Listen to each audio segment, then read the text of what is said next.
It's insane. I don't think this is going to be foolproof. Things are going to slip through. Fauci knew and lied repeatedly. Rather than being a partisan hit piece, Thank You, Dr. Fauci is an honest look at the origins of COVID-19 and a potential bioarms race with China. It streams exclusively on Angel Studios app and site starting on October 23rd. And all you need to do is go to angel.com/Rav to stream it. So be ready to watch, question, and share as the quest for truth and accountability continues.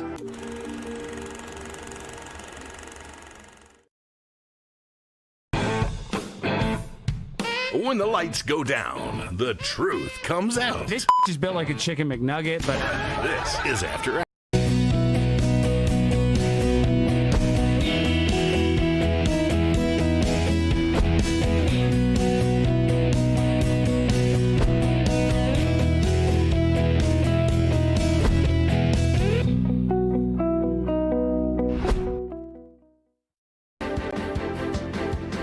All right, welcome to American Sunrise Early Edition. I am Brian Glenn. Coming up, the MAGA fallout are demanding, the MAGA faithful is demanding answers in amid signals of a de-escalation in Minnesota.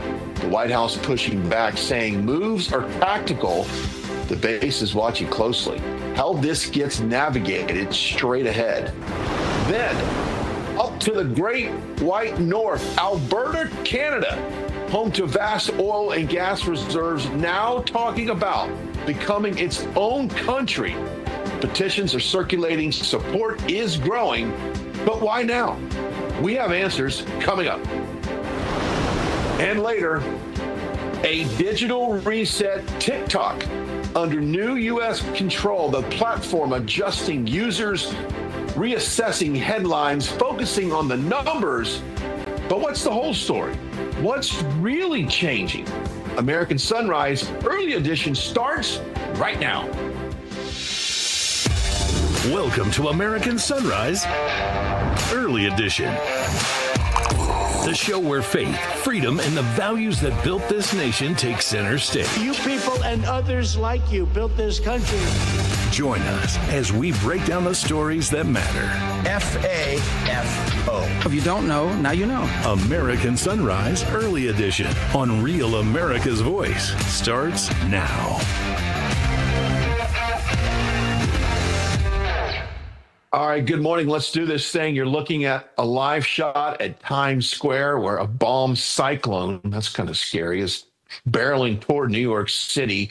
More snow, bitter cold, dangerous winds, all the nice stuff. Warnings are going out across the Northeast. Now, a fast, intensifying winter storm arriving on Saturday night. Whiteout conditions, possible wind chills into the single digits. That's cold. Below zero. Slippery roads, travel impacts expected. So let's bring in the person that knows all too well of what's going to happen. Tracy Anthony joining us from the Weather Nation Meteorology Center.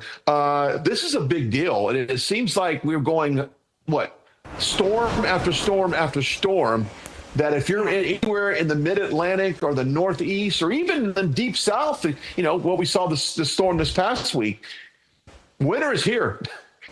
Yeah, definitely. And the last two storm systems especially have been storms that have worked out of the south. So they come with a ton of moisture and they're meeting that cool polar vortex air that's been in place. And now this next system, a coastal low that's going to work up the coast, hasn't even developed yet. But the model's already starting to align and agree that this storm system is going to really pack a punch. So I want to just kind of show you where this is expected to form off the coast of the southeast from Friday into Saturday, and then it's expected to work up the coast throughout the day on Sunday. So this low will pump in that Atlantic moisture, and it's going to meet the cold air that's in place. So as that low continues to trek up the coast, look at that pressure gradient. So that's why we're talking about a bomb cyclone. So this is going to be a very powerful low pressure center. It's not just going to bring a good amount of snow, but it's also going to bring some strong gusty winds.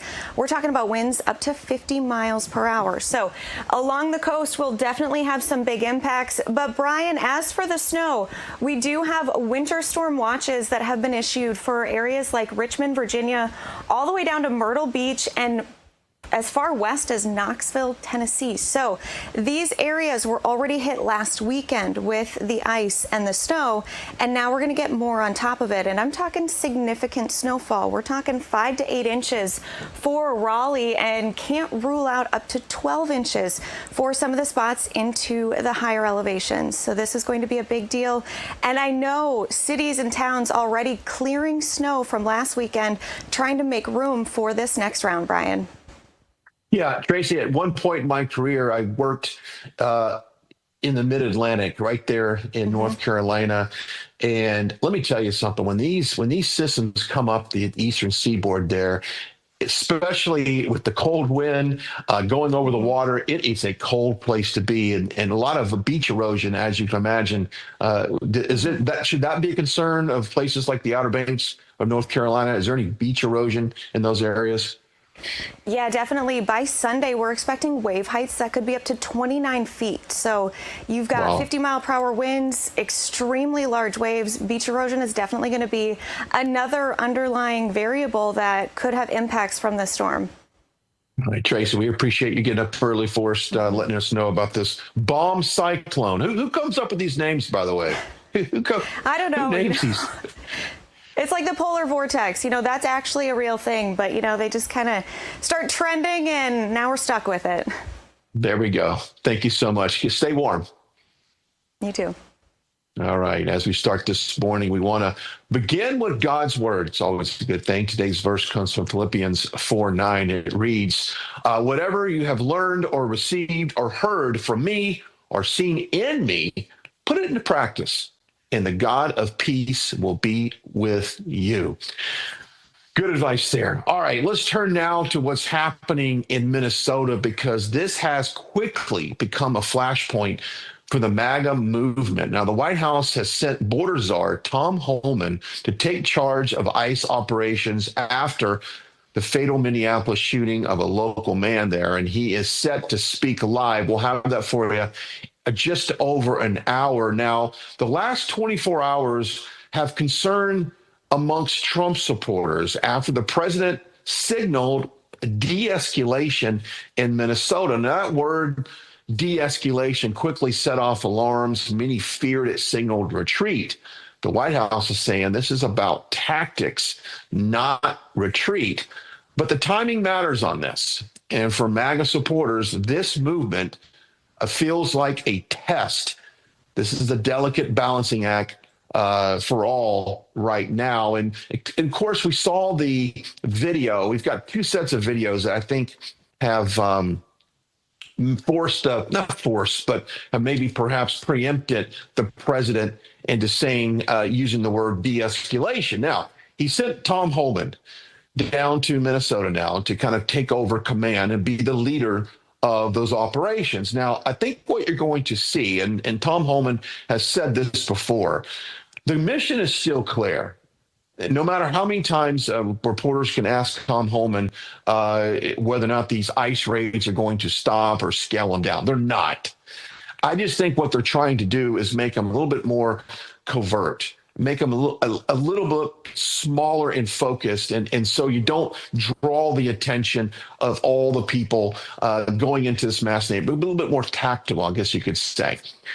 But when you look at the video of Ilhan Omar at that town hall, that she was sprayed by a substance, I think it's apple vinegar cider, if I'm not mistaken, something along that lines, from a gentleman that was in the front row. Now, what's really interesting is there's a couple shots of that guy early on in the speech, some real close-up shots on him. And now I don't know why the videographer felt the need to push in close on this individual, but he did, and that ended up being the one that stood up and charged towards the congresswoman to squirt her with that substance. And then Ilhan Omar, in kind of a way of defense, stormed after him with kind of fist in the air, if you will. A lot of respect for that, I guess, if it's completely genuine. Now, President Trump did say on a television interview, on the phone rather, that he perhaps thought it could be staged, that it was not actually real. knowing how she is. And I think what he's meaning by that is looking at all the fraud and abuse that's in the Somalian community. Perhaps this was just a staged event. But then there was another video that circulated yesterday. And Alex Pretty, previous to the day that he was shot, I want to say like maybe a week earlier, suffered some injuries from an incident where he came upon an ICE vehicle, proceeded to engage in some type of conversation. This seems like there was a little bit of a struggle at one of the passenger rear doors. He appears to spit in the vehicle. And as the door shuts, they drive away. He kicks it once and then kicks it again. And that's when we saw the tail light fall off. And then at that point, that is when the officer came out of that vehicle, approached Pretty, and I guess pushed him out of the way, if you will. So it appears to me that this individual had a prior run-in with ICE. And that video is proven to be authentic. I know there were some people online saying that it was artificial intelligence, that it was a fake video. No, that has been confirmed. It's real. So that opens up the next conversation about this individual.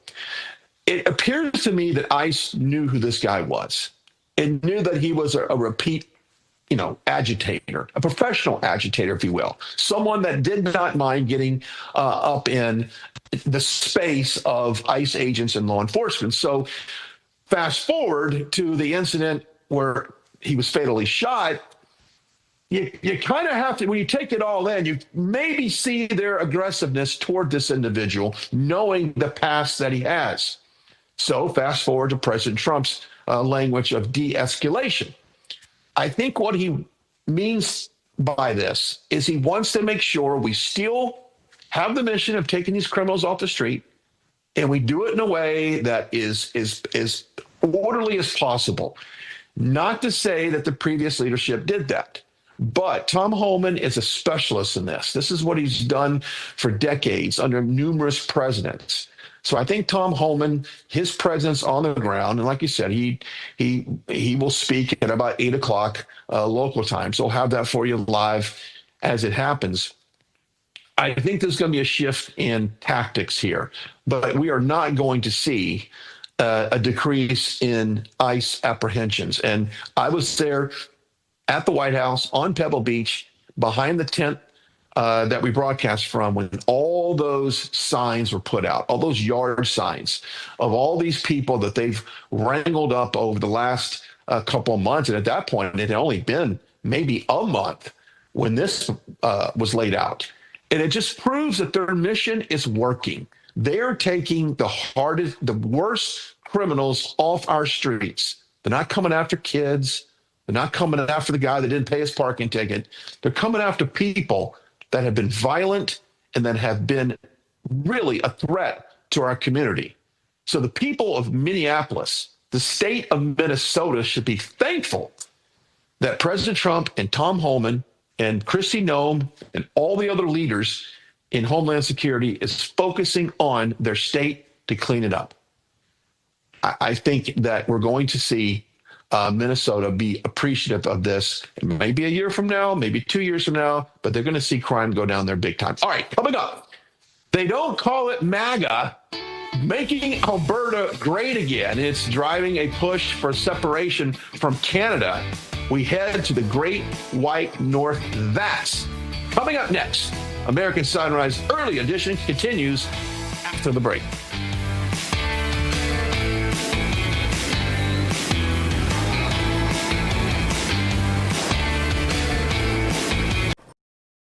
Welcome to Real America's Voice, Real Minute. Your quick look at the powerful stories of faith and freedom, inspiring audiences across the nation. Angel Studios presents. I'm Bo Davidson with your Real America's Voice, Real Minute. Did you ever wonder what truly happened in the COVID-19 pandemic and whether Anthony Fauci would ever be held accountable? I think we all have. Filmmaker Jenner First has an upcoming documentary that searches for truth, transparency, and accountability called Thank You, Dr. Fauci. Governments lie. Anthony Fauci put everyone on the planet at risk without their consent. It's beyond suspicious. Research caused a pandemic, killed 20 million, and cost $25 trillion. Fauci would prefer a lie. Public trust, national health, and global security are at stake as this documentary digs through thousands of pages of documents and interviews with former officials and whistleblowers in the most controversial narrative of our time that may also be one of the largest cover-ups in modern public health history. It was the cover. Why would we trade the Chinese the most advanced biotechnology in the world? He's a spy. It's insane. I don't think this is going to be foolproof. Things are going to slip through. Fauci knew and lied repeatedly. Rather than being a partisan hit piece, Thank You, Dr. Fauci is an honest look at the origins of COVID-19 and a potential bioarms race with China. It streams exclusively on Angel Studios app and site starting on October 23rd. And all you need to do is go to angel.com/Rav to stream it. So be ready to watch, question, and share as the quest for truth and accountability continues.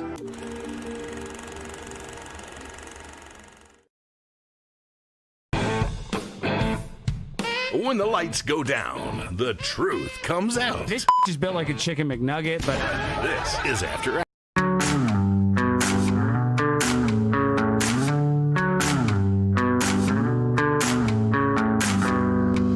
All right, welcome back.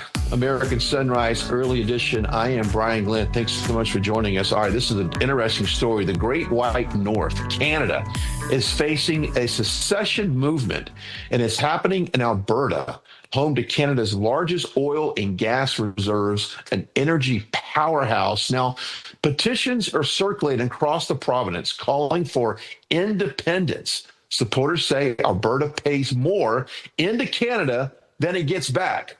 All of this as Prime Minister Mark Carney tries to manage the trade talks with President Trump. Joining us now is Ezra Levant and of Rebel News and Cameron Davis, leader of Alberta's Republic Party. Ezra, first of all, thank you guys for coming on the show this morning. I appreciate it. A lot of our viewers are watching this story. As it doesn't get enough media attention here, but I'm glad we're talking about it. But is it time, guys, to make Alberta great again? It's always time to make Alberta great again. In many ways, it is the greatest of the provinces. I'm a bit biased. I was born there. But let me give your viewers a few facts they may not know. Unlike the United States, which fought a war over secession, in Canada, it's actually legal. The Supreme Court has outlined a process that if there is a clear question in a referendum that has a clear majority, it's legal. Remember, Quebec tried to do that several times. The second thing to know is that the petition, you mentioned the petitions, that's actually a formal legal process.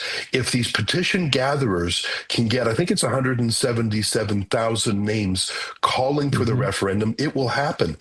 And I know you showed some footage of thousands of people meeting to sign those petitions. So I think it's very likely that they will meet that threshold. And then it's coming down to a campaign. And we haven't really seen one start in earnest yet. Should Alberta be independent? Some people think it should be independent. Some people think it should be part of the U.S. Some people, of course, would prefer it to stay where it is. Obviously, the province itself won't move. The question is, who's the boss? And for several generations, Albertans have felt like the rest of Canada has taken advantage of them, mainly financially, but also disrespecting the province. So now they have an or else. Alberta really had no power to negotiate with a country dominated by Ontario and Quebec, but now there's an or else. Be fair to us, or else we might leave. Because you mentioned the economic, the natural resources you have there. That is the hub of the entire country, is it not? Yeah, well, it is, absolutely. Sorry, I didn't mean to interrupt. Go ahead, Cam. It is absolutely. I can tell you that, having worked in Alberta's oil and gas industry, it's we fuel the country and they reap the rewards. But it was set up that way from inception. Alberta did not have our own access to natural resource rights until the 1930s. Eastern Canada set up the West as a resource colony. And Albertans, quite frankly, are sick and tired of it. We're tired of paying the bills for the rest of the country. We want to see an independent Alberta Republic now. Yeah, but cultural speaking, it's a different culture from Montreal and Toronto, that area, Quebec, and Alberta. It's almost like you're a Texas up north, if I could, in a layman's term. Yeah, there's a lot of cultural similarities. Alberta borders Montana. It's got a bit of that vibe. The neighboring province, Saskatchewan, borders North Dakota. That's how it feels. And remember, a lot of Americans helped develop Alberta's oil industry, the financing, the know-how. A lot of those were Americans from Texas, Arkansas, other U.S. states. And there's always been a friendship and a kinship between Alberta and the United States. The question is, and I know you focused on this and Cam has as well, what form would it take? Would it be its own country? Would it be a territory? What would the trade agreements be? One of the real beefs Alberta has is that the province to the west of it keeps objecting to oil pipelines going to the ocean. So they're landlocking Alberta. I saw that Scott Bessent, your Treasury Secretary, expressed interest in getting a pipeline to the U.S. That simple statement by your administration was friendlier towards Alberta than anything our own national government says. So a lot of it's frustration with being taken for granted. And you're right, Albertans are really great people. I think comparing them to Texans is a good comparison. They're culturally more conservative than the rest of the country. They're very generous people, but they've been taken advantage of for close to 100 years. Okay, just to that point, Brian, on the topic of the cultural differences, Albertans are tired of mass immigration. Over the last 10 years, we have seen the country broadly being absolutely flooded with a deluge of immigrants from all over the world, but predominantly the third world. We're tired of the attraction of Ottawa to cultural topics that we're frankly opposed to. We're not in favor of gun confiscation in Alberta. We're hunters and farmers and outdoorsmen here. We're not in favor of the increase in doctors pushing MAID over healthcare. And for your viewers, MAID is euthanasia. And there's stories popping up all the time about instead of healthcare being offered, what would you have you considered committing suicide, medically assisted suicide? And so we're not in favor of that. And recently, Mark Carney and the Ottawa Liberals have decided that they would rather have a closer relationship with communist China than the United States. Well, here in Alberta, we do 89% of our trade with the United States. We have more in common, as Ezra pointed out, with Montana and Idaho and Texas than we do the rest of Canada. So there's a massive cultural divide that I think needs to be understood. Guys, I appreciate you joining us. Let's circle back around on this. Keep us updated on the timeline of all of this as we are watching you guys. And we hope you guys make the right decision. And thank you for coming on this morning. Thank you. Thank you, Brian. All right. Before we go to break, a new year means new financial goals, making sure that your savings are secure and diversified. Will this be the year you finally listen to me and others on this network talking about the Birch Gold Group? Now, honestly, they're great people. I appreciate their educational approach to all of this and their understanding of macroeconomics. There are forces pushing the dollar lower and gold higher. Just check the last couple of days of proof on that, which is why they believe every American should own physical gold. Now, until January 30th, you've only got a day or so on this. You are the first-time gold buyer. Birch Gold Group is offering a rebate up to $10,000 on qualifying purchases.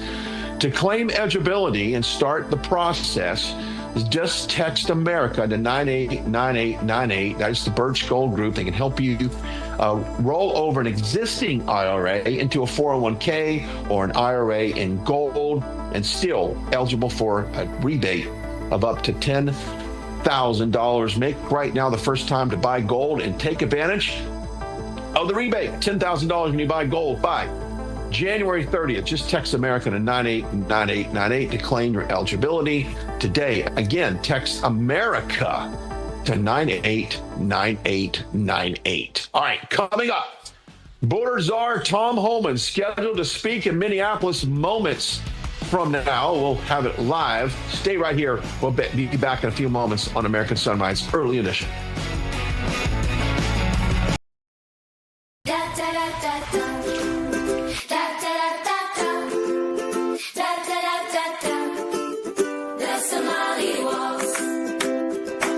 Minnesota's headlines are getting wild. Tim Walz and Ilhan Omar are being accused of massive fraud, and it's so bad, all you can do is laugh at this point. So from Real America's Music, the label that brought you the #1 hit, Anthem of the Free, comes a brand new song from singer-songwriter Natasha Owens, The Somali Waltz. Let's make the music industry mad and run this to #1. Scan the QR code or search The Somali Waltz on iTunes and buy it right now. The Somali Waltz, available everywhere.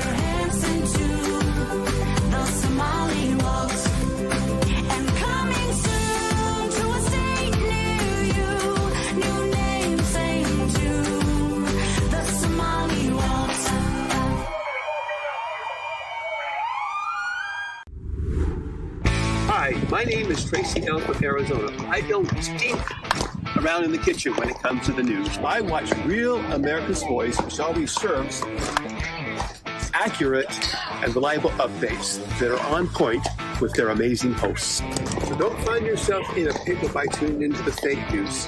Stick with Real America's Voice.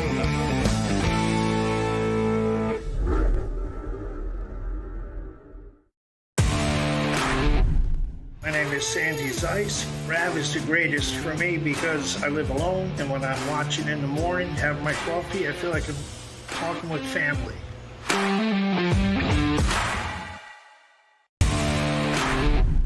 Hello, this is Kurt. Why do I love Rav? You ever talk to the host? You can do that on Rav. And the Rav family, they'll talk back to you too. Let you know what's going on. Take care.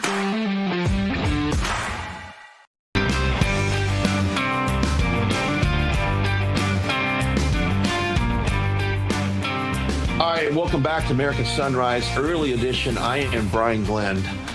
All right, before we dive in, let's get a quick word from one of our sponsors. I love these guys, Artillery Tea Company. That's the only America First veteran-owned tea brand. And their mission is simple: maximize flavor with whole leaf blends and chemical-free tea bags. No junk, just real tea. And here's a tactical advantage. Each brew bag brews twice. So just go to artilleryco.com and use the promo code RAV for 10% off your first order. That's artilleryco.com. Premium tea, mission-driven, brewed for the brave.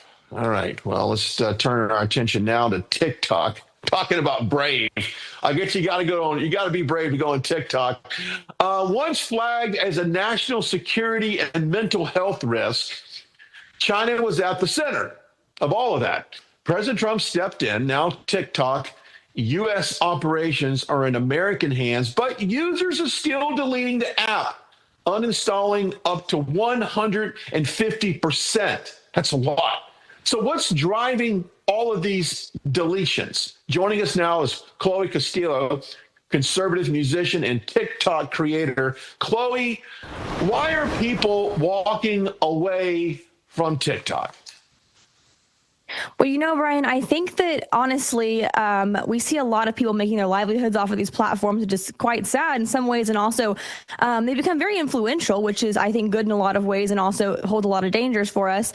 But honestly, I think that a lot of users think they're being censored more than usual, which to me is hilarious, given that these same creators have been embracing censorship from when it comes to the right for many years now and seem to have no problem whatsoever when it comes to censorship of freedom of speech. But now they feel like their rights are being infringed upon somehow, maybe because the Trump administration that is in charge now, and they're a little bit worried about that. But yeah, I think that overall people are just a little bit wary of their rights being infringed upon when it comes to freedom of speech and what they see as their career. I don't really see this happening, but the left will be the left. The left will be the left. Now, I had an opportunity to step into the TikTok headquarters there at Davos in Switzerland last week, and I got kind of a review of some of their latest, additions to the platform, and it really has become an efficient way for like a small business or a content creator to sell products. I think it's the ROI on TikTok is far greater than if you were to go spend an ad buy on a digital platform that you perhaps may not can afford. So from a business standpoint, is it still good business to do your business on TikTok? I would say so. I think we see enormous growth when it comes to especially ideas too for creators. I myself have a nonprofit organization, Make Music Right, and we're just now launching our media campaign in the next few days here. I know that TikTok is one of the first things we signed up for to get involved and to really reach the youth of America. And so I think that when it comes to businesses or movements or organizations or just as far as thought leaders, I think that TikTok is definitely a place to be. Of course, it has its downfalls, but I think that overall that's all social media, and it's still definitely a very influential and important platform. One of the things, Chloe, that I saw that people were complaining about was the use of the Epstein files. That word was being flagged amongst the TikTok algorithms, and I don't know how they do it. Have you heard anything on that? And what's your thoughts if that in fact is happening and there's trigger words that just simply cannot be talked about on TikTok? What's your thoughts on that? Well, I think it's concerning. I haven't seen that personally myself, but I don't doubt that it's the case. I think that we live in a world where everyone's triggered by the very next thing out of their neighbor's mouth. But I think that as far as the TikTok censoring the Epstein files, that's very odd to me, given that TikTok is full of the most perverse content you can possibly imagine. And no one seems to be having a problem with it. I mean, I personally do, but I think that it's silly to be so selective in that regard. That's a great point, because you can go down and, I've seen examples how there is some questionable content on that platform. So I can't imagine why the simple term of Epstein files would be something that would trigger somebody. What's your thoughts on as far as making it accessible to kids? As someone that's, 8, 9, 10 years old, should they be on TikTok? Should there be limits to that? Thoughts on that? Oh, they absolutely should not be on TikTok. They should be nowhere near a cell phone, in my opinion. I can tell you, I didn't have social media myself until I was about 14. I think that's too young. But honestly, the youth of America are being exposed to very harmful content at a very young age, younger and younger these days. My personal fight in all of this is the music industry, and I think that we see the same thing happening with TikTok. The kind of content that the young people of America are consuming is very concerning. A lot of LGBTQ agenda, a lot of pro-abortion activism type rhetoric, a lot of just anti-American, anti-white, anti-family ideology is being shoved down the throats of the youth. And, it's very sad to see that TikTok, as well as all of these other media and platforms, since they are so influential, have been some of the driving factors of this. So I think when it comes to young people, especially little kids, grade school kids, having access to these platforms, it's very dangerous. And if there's ways to put limitations on that, I think we should absolutely do so.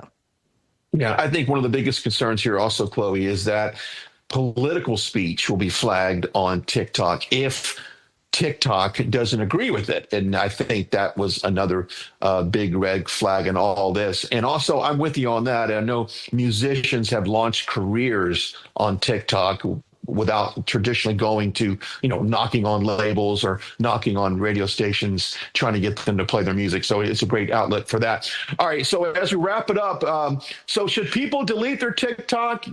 Give it a few more, give it a second chance, or just don't mind any of this narrative about deleting TikTok?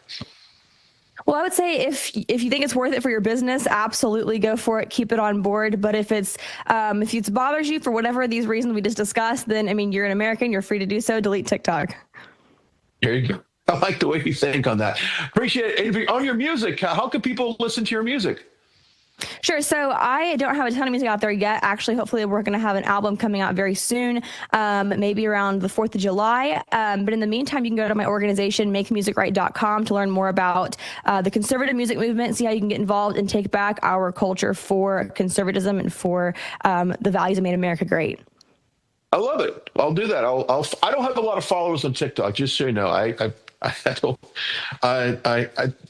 just for whatever reason, I haven't used it so much. I need to get on it, but I appreciate it. I'll go follow you on TikTok. Absolutely. I appreciate it, Glenn. Thank you. Ryan, I am so sorry. Last name came in there. It's okay. I go by both. It's okay. Thanks, Chloe. Thank you so much. All right. Coming up, the USS Abraham carrier strike group is in place. Iran is sent a final warning. What comes next depends on this moment. Back after the break. You're watching American Sunrise.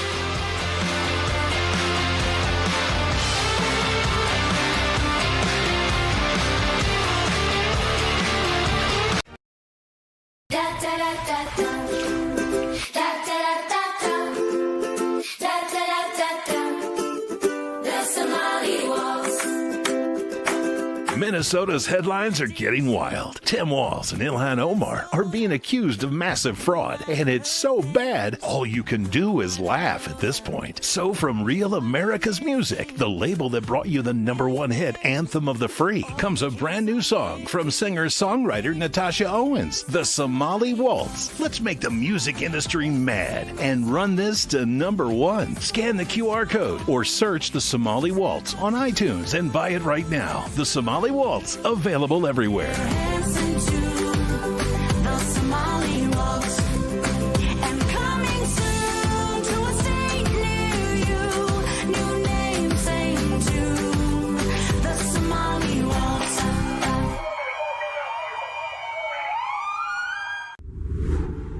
Hi, my name is Tracy L. from Arizona. I don't stink around in the kitchen when it comes to the news. I watch Real America's Voice, which always serves accurate and reliable updates that are on point with their amazing hosts. So don't find yourself in a pickle by tuning into the fake news. Stick with Real America's Voice.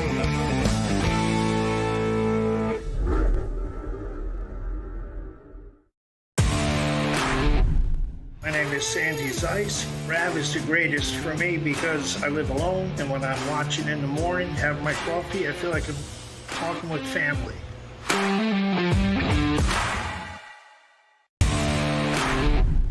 Hello, this is Kurt. Why do I love Rav? You ever talk to the host? You can do that on Rav. And the Rav family, they'll talk back to you too. Let you know what's going on. Take care. Welcome to American Sunrise Early Edition. The show where faith, freedom, and the values that built this nation take center stage.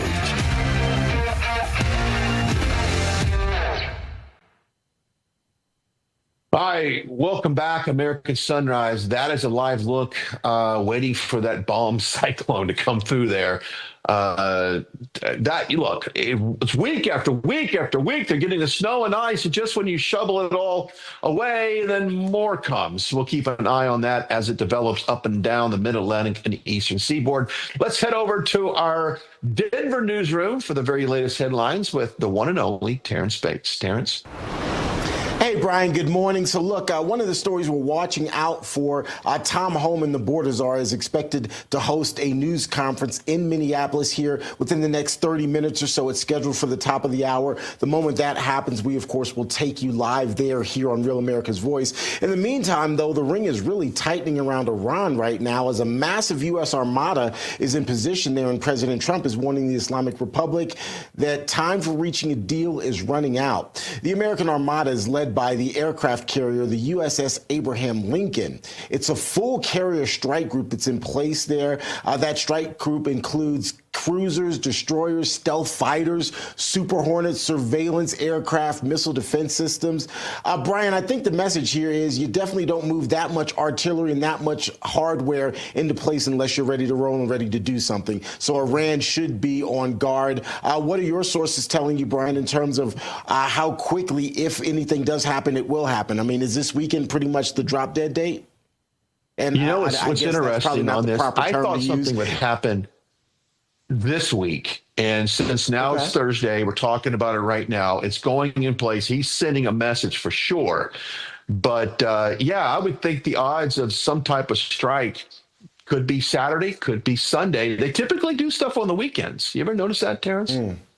Yeah, absolutely. And I actually was reading one article, and I don't know if the source they were quoting was joking or being serious, but he was saying that he expected things to ramp up here pretty quickly, and that we might see free elections there in Iran by next week. That would probably be a little fast, but I think the implication is that there's going to be some action there. So we'll, of course, be continuing to monitor that. Also, Brian, a far left push to shut down America is underway. communist-aligned activist groups are actually calling for a nationwide general strike.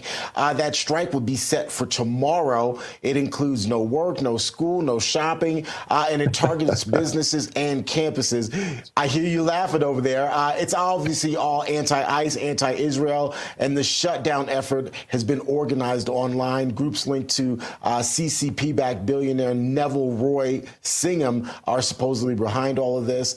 So look, you chuckle. Do you think this is going to get any traction at all? I don't think they work. They don't go to school. They don't do anything anyway. All they do is stand out on protests all across this country. I don't think this is any change from what they're usually doing. I have been watching some videos, Terrance, of people, putting up, doing videos saying we got to do this. No work, no shop, just stay home. Let's cripple the economy. We've seen this attempt before, Terrance, and it is just a page out of the leftist playbook. It will literally not even be a blimp on the radar, other than maybe that's the day that ICE continues to do their full-fledged roundups, because there's no one else on the street to interrupt that. But yeah, I'm not too threatened by this boycott, this shutdown, this strike, if you will. Right. Yeah. Good luck with that. Right. All right, Brian. I hope you've got your stand by you, because it's time to get on your bully pulpit here. Want to talk about the government shutdown.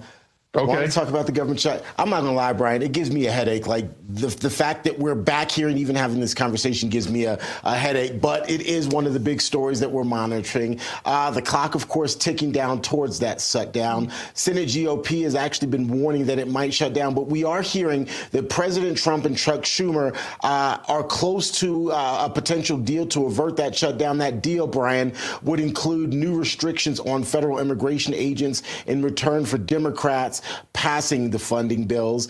The deadline, as I said, is tomorrow, and Democrats have been blocking DHS funding and calling specifically for ICE to be defunded, and all of this also tied to border enforcement in general. Republicans say the Democrats just won't say exactly what they want, but the White House, again, is in negotiations, and we're hearing that a deal is being worked out to avoid a shutdown.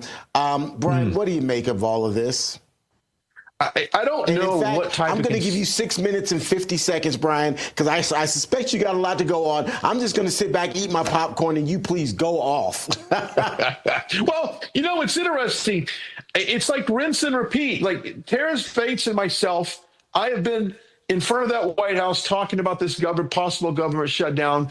Last year, we talked about that. The CR, we're going to kick the can. Oh, we got appropriations. We're going to do all this stuff. Well, they finally got some of these appropriations done. But the very things that they included in the budget are the things that the American people wanted out of the budget, which was one of them was refugee settlement program money. So what can the Republicans give up on this, Terrance? What can they concede and say, I tell you what, we're not going to do, we'll scale back this ICE operations, or we're going to, I don't know what they're willing to compromise to avoid the government shutdown and to appease Democrats. But unfortunately, but Speaker Johnson and Thune, they have literally gotten on their knees and worked with Democrats to no end and given them everything they want in some of these appropriations. So I don't know what to expect with this, Terrance. So, Brian, what I'm hearing is that part of these negotiations relative to ICE is, and again, it's kind of policy on ICE, is that ICE agents would have to unmask. They wouldn't be able to wear masks during their operations, that they would potentially even get body cameras so that they would document all of that. And while that's fine and dandy, holding up government funding for those sorts of changes, it just seems insensitive to the American people, Brian, to me. I agree. But you know what, Terrance? I'm almost to the point right now where I don't care. I just want to pull I'll say, okay, Minnesota, you don't want law and order. You do not want criminals off your streets. Fine. Guys, we're going back. We're pulling out and just let Minnesota go. And I'm almost to the point where I don't care anymore about Minnesota. I don't care. Look, that is holding up funding for all these other wonderful programs and departments that we need to take care of. And so, what's the next conflict, Terrance? What's the next outrage that you and I are going to be talking about? That's, Democrats are outraged about this. We must make concessions here so that they're happy. But yet we keep giving stuff away to the Democrats and getting away from what the people voted on. I really am, Terrance. I'm almost to the point where I just don't care anymore. And you know what? That goes with any state. If they don't like the federal law, they don't like law and order, they don't want the policies that make them stronger financially, as far as law and order, safety on the streets, then fine, get out, cut federal funding to them and say, see ya. Very much like Alberta is trying to do now with Canada. They want to basically secede and say, we don't want to be a part of this garbage that we're drawn into. We basically, Alberta basically funds the entire country, but yet they don't get the representation and they don't agree fundamentally with the politics. So on Minnesota, I'm this close for saying, you know what, Terrance, I don't care what we do. We can pull out, let them poor people in Minnesota deal with it. Yeah, don't let the door hit you where the good Lord splits you. That's exactly right. Really quickly, Brian, before I go, because as I mentioned at the top of our segment, Tom Homan is expected to speak here. Let me look at my clock in about 15 minutes now. At the top of the hour, he'll be in Minneapolis. Of course, he is there kind of changing the posture. Here's a live shot, in fact, of where he'll be speaking. He's been changing the federal government and the Trump administration's posture and policies and procedures as it relates to Minneapolis and the current immigration response there. What is it that you're expecting to hear from Tom Homan? And then conversely, what is it that you want to hear from Tom Homan today? Okay. I've dealt with Tom Homan quite a bit over the last year and a half. He is a good man. He's a very direct man. I have stood there with him outside the West Wing with a crowd of reporters, and he absolutely delivers the truth. He is going to say that, this is what I anticipate him saying, that they are not backing down on upholding the law and going after criminals, okay? Although they may take a different approach to it. Now, I don't know what that looks like. I'm not in law enforcement. I'm not criminal justice major or anything. I don't know. But I do know this. They're still going to get criminals off the streets. They may do it in a different manner, but they're still going to do it. And I'm looking forward to what that press conference, like you said, in about 13 minutes from now, we'll have that for you live. Tom Homan's worked with a lot of presidents, Terrance. He, not just Trump, but he's worked under Obama as well. He knows what he's doing. And he's got the respect of the men and women that serve on ICE and Homeland Security. So he's a very well-respected man in his agency. So they'll follow his lead for sure. So, Brian, I'm just going to add, I would like to see, I don't expect to see it, but I would like to see, because I think it would send a good message that Tom Homan is there, but that Tim Walz and Jacob Fry also join him to at least show that they are united in an effort to keep that city safe, to keep the state of Minnesota safe. I suspect it won't happen because publicly they're saying one thing and behind closed doors, who knows what those conversations look like. But I think it would be healthy, particularly given the kind of environment that has been created in Minneapolis, if the leaders, both federal leaders, Tom Homan in this case, and the state leaders, Tim Walz and Jacob Fry, would come together, even if they don't say anything, even if Jacob Fry and the governor don't say a word, but if they're there to show unity or to show some sense of this wanting to work together, I think it would be a good visual, and optically it would be good. I suspect it won't happen, but, you know, hope springs eternal. I agree. That would be amazing if they stood side by side. Even if they said, look, let's get these criminals off the street. Let's not stand in the way of law enforcement. Okay, they're not rounding good, hardworking Americans up. They're rounding up the bad guys, and don't stand in the way because you're endangering yourself. That's a great idea. All right, Terrance, we'll have a look on that in about 12 minutes from now. Terrance, we'll see you on the other side of the break. All right, Brad. All right, thank you. Well, as we go to break, Real America's Music has partnered with Natasha Owens on Somali Waltz. It's a satirical take on the Somalia fraud story. We need to keep We need your help to keep it climbing. Let's make it number one. Download it on iTunes right now. Somali Waltz, go do it. Check it out. We got more American Sunrise after the break. Stick around.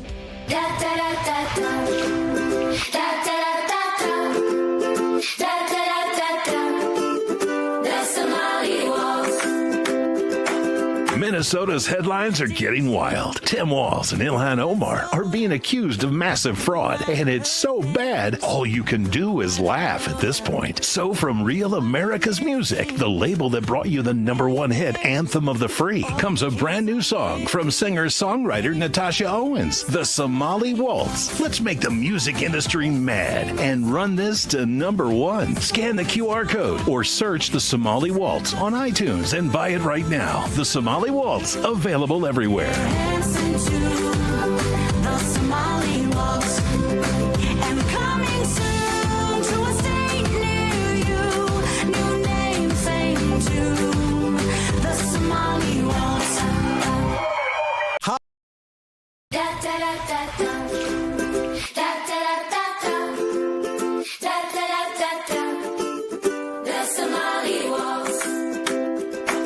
Minnesota's headlines are getting wild. Tim Walz and Ilhan Omar are being accused of massive fraud, and it's so bad, all you can do is laugh at this point. So from Real America's Music, the label that brought you the #1 hit, Anthem of the Free, comes a brand new song from singer-songwriter Natasha Owens, The Somali Waltz. Let's make the music industry mad and run this to #1. Scan the QR code or search The Somali Waltz on iTunes and buy it right now. The Somali Waltz, available everywhere.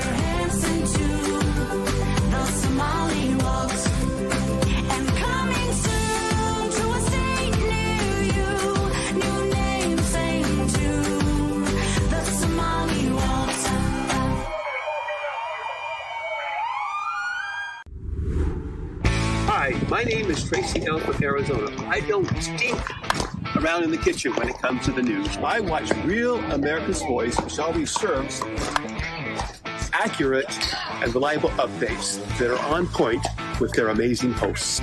So don't find yourself in a pickle by tuning into the fake news.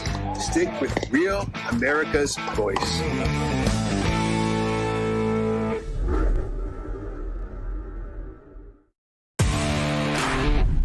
My name is Sandy Zeiss. Rav is the greatest for me because I live alone, and when I'm watching in the morning, have my coffee, I feel like I'm talking with family.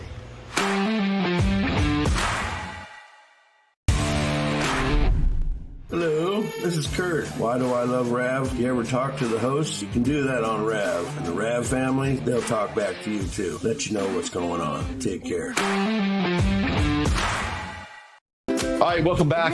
America's Sunrise Early Edition. I am Brian Glenn. That is a live look right now, awaiting the press conference. Tom Homan expected to step in front of that podium in just about over 10 minutes from now. We'll have live, complete coverage on the ground there when that happens. But joining me now is the one and only David Brody. As we wait, borders are Tom Homan live at the top of the hour. David, what's your thoughts, and what do you think that Tom Homan is going to say? What do you think his demeanor is towards the situation there in Minneapolis? Well, we know, Brian, he'll be no nonsense for sure. We also know he's straight out of Central Casting, which we all love, by the way, and Trump loves, by the way. No doubt about that. But beyond all of that, I think what we'll probably hear, and he'll say it far more eloquently than I will, but that we're going to probably see a shift to make sure that the high priority criminal illegal aliens get prioritized in terms of for illegal immigration enforcement. And I think he'll probably make that clear, that is the, quote, change in tactic if he gets pushed on it, which he will. They'll say, look, we're going to go after the worst of the worst, which is what Homan's been saying all along.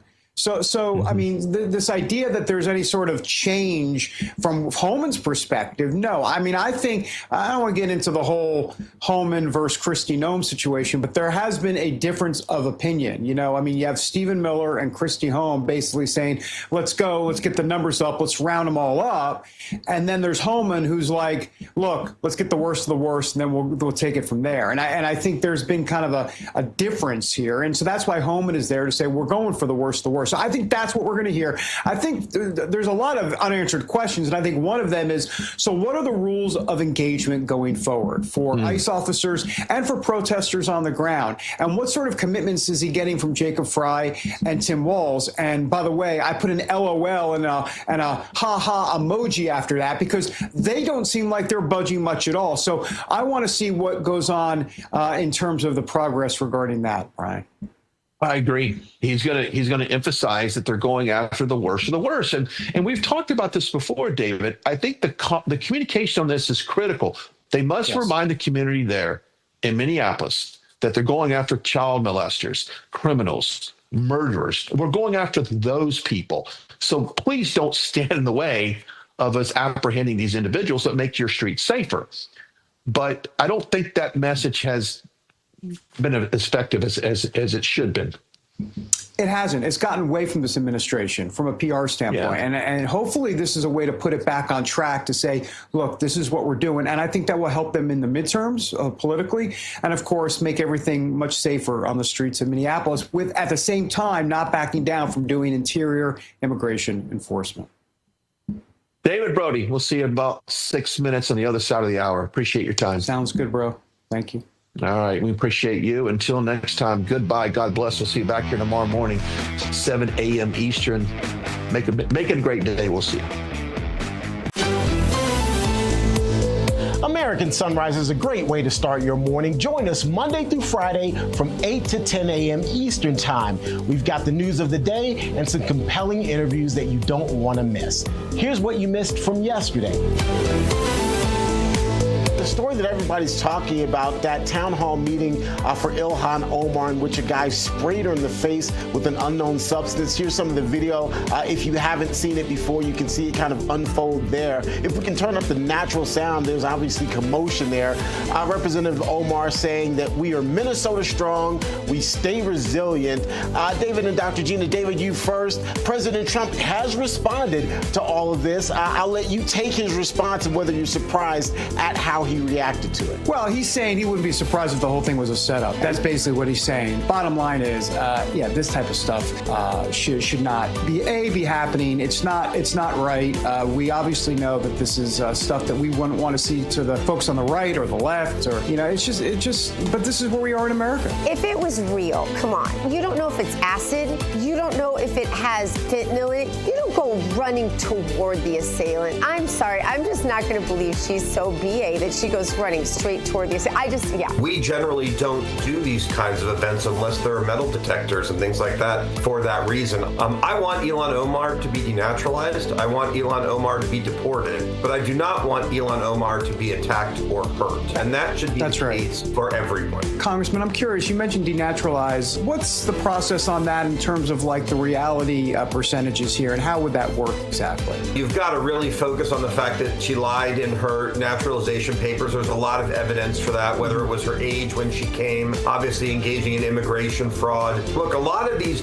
grifty liberals, they talk the good game of socialism and communism while they're feeding at the trough and getting themselves rich. It's like they said in Animal Farm, we're all equal. Some of us are just more equal than others. Congressman, First Lady Melania Trump is urging people to unify and come together in the wake of the Minnesota ICE shooting. Do you think Governor Walz and Mayor Fry are really negotiating, if you will, in good faith? Do they really have any intention to work together with federal partners? We do want peace and unity, but what we cannot have is surrender.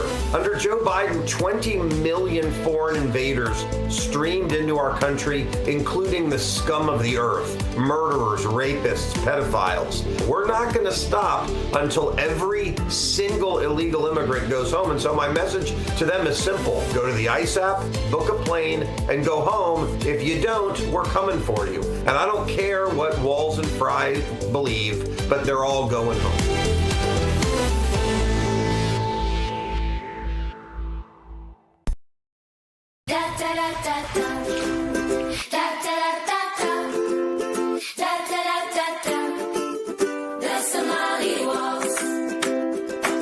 Minnesota's headlines are getting wild. Tim Walz and Ilhan Omar are being accused of massive fraud, and it's so bad, all you can do is laugh at this point. So from Real America's Music, the label that brought you the #1 hit, Anthem of the Free, comes a brand new song from singer-songwriter Natasha Owens, The Somali Waltz. Let's make the music industry mad and run this to #1. Scan the QR code or search The Somali Waltz on iTunes and buy it right now. The Somali Waltz, available everywhere.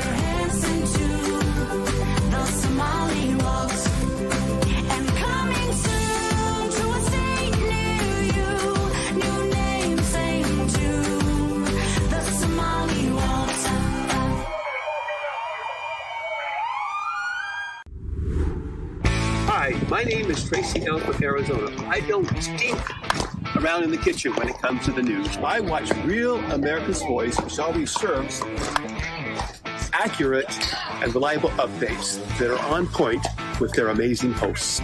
So don't find yourself in a pickle by tuning into the fake news. Stick with Real America's Voice.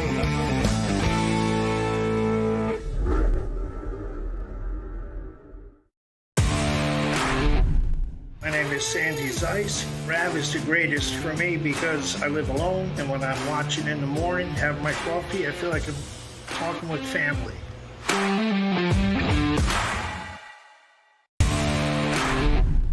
Hello, this is Kurt. Why do I love Rav? You ever talk to the hosts? You can do that on Rav. And the Rav family, they'll talk back to you too. Let you know what's going on. Take care.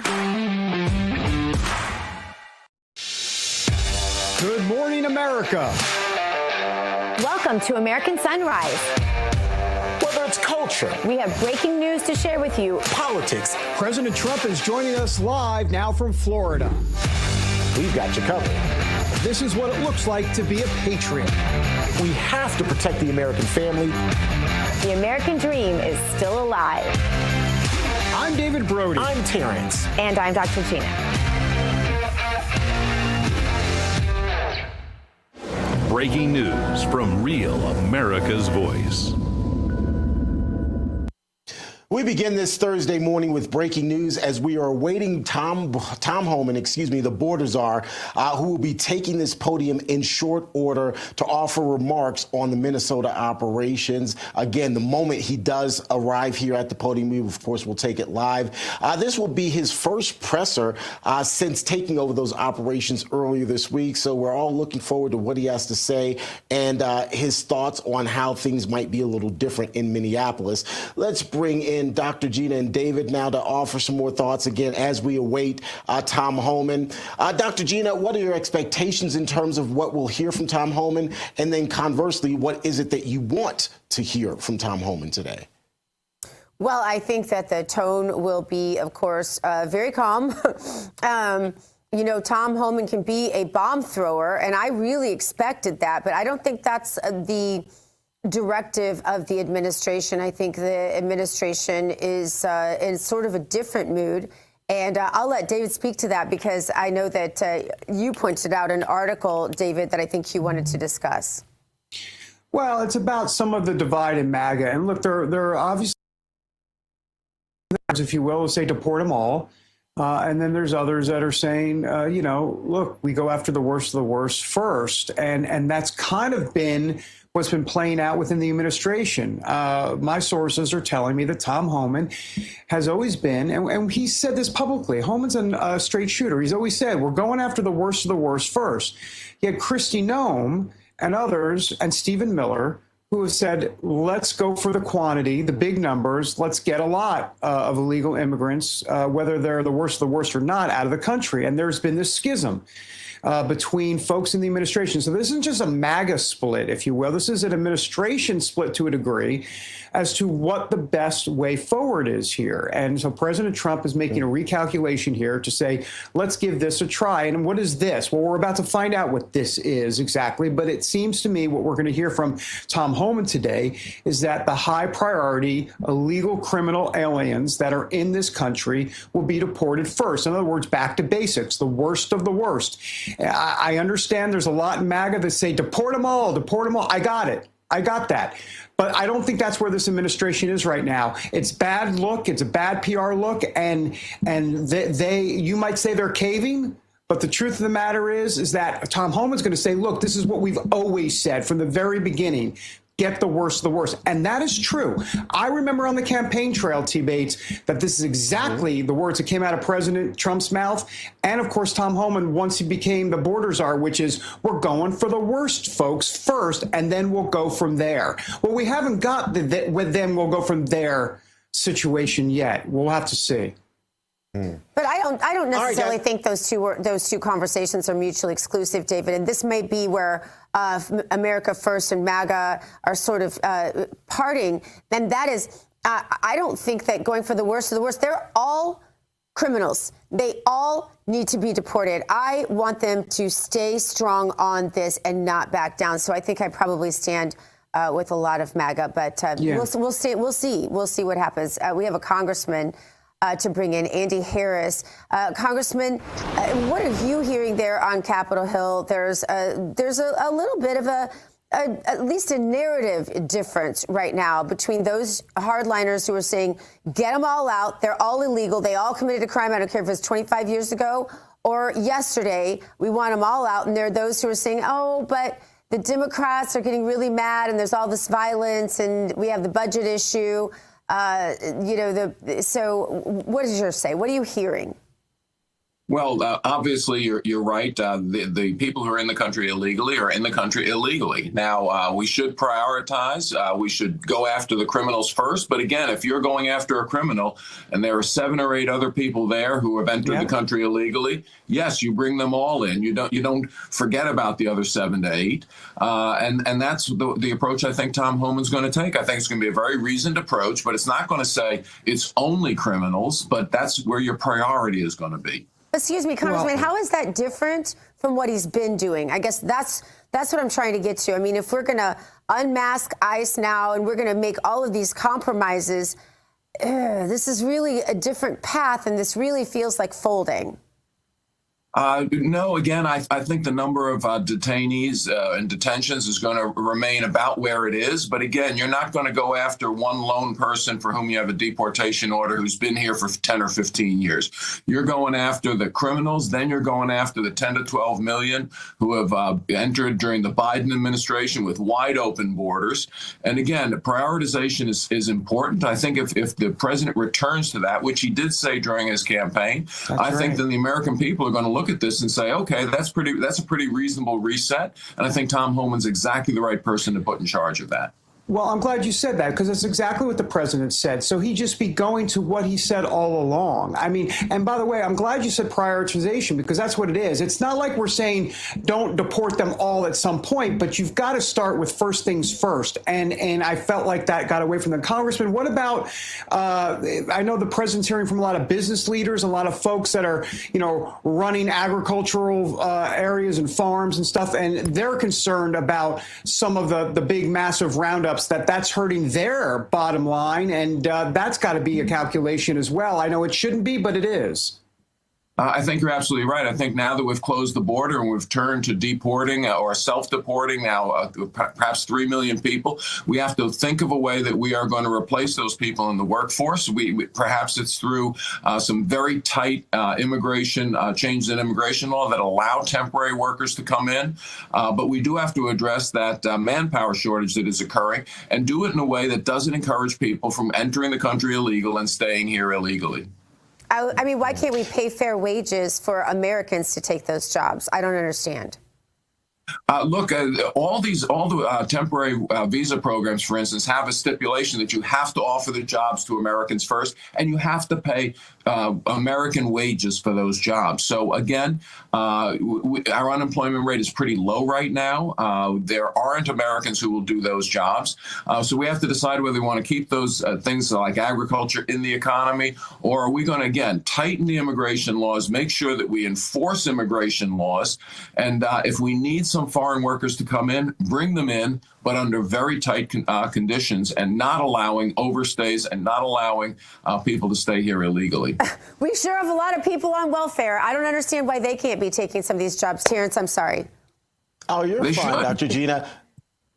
And we should put in work requirements for every one of our welfare programs should have work requirements for able-bodied people. There's no question about it. We started that in the One Big Beautiful Bill. We put in work requirements for SNAP. We put in work requirements for Medicaid.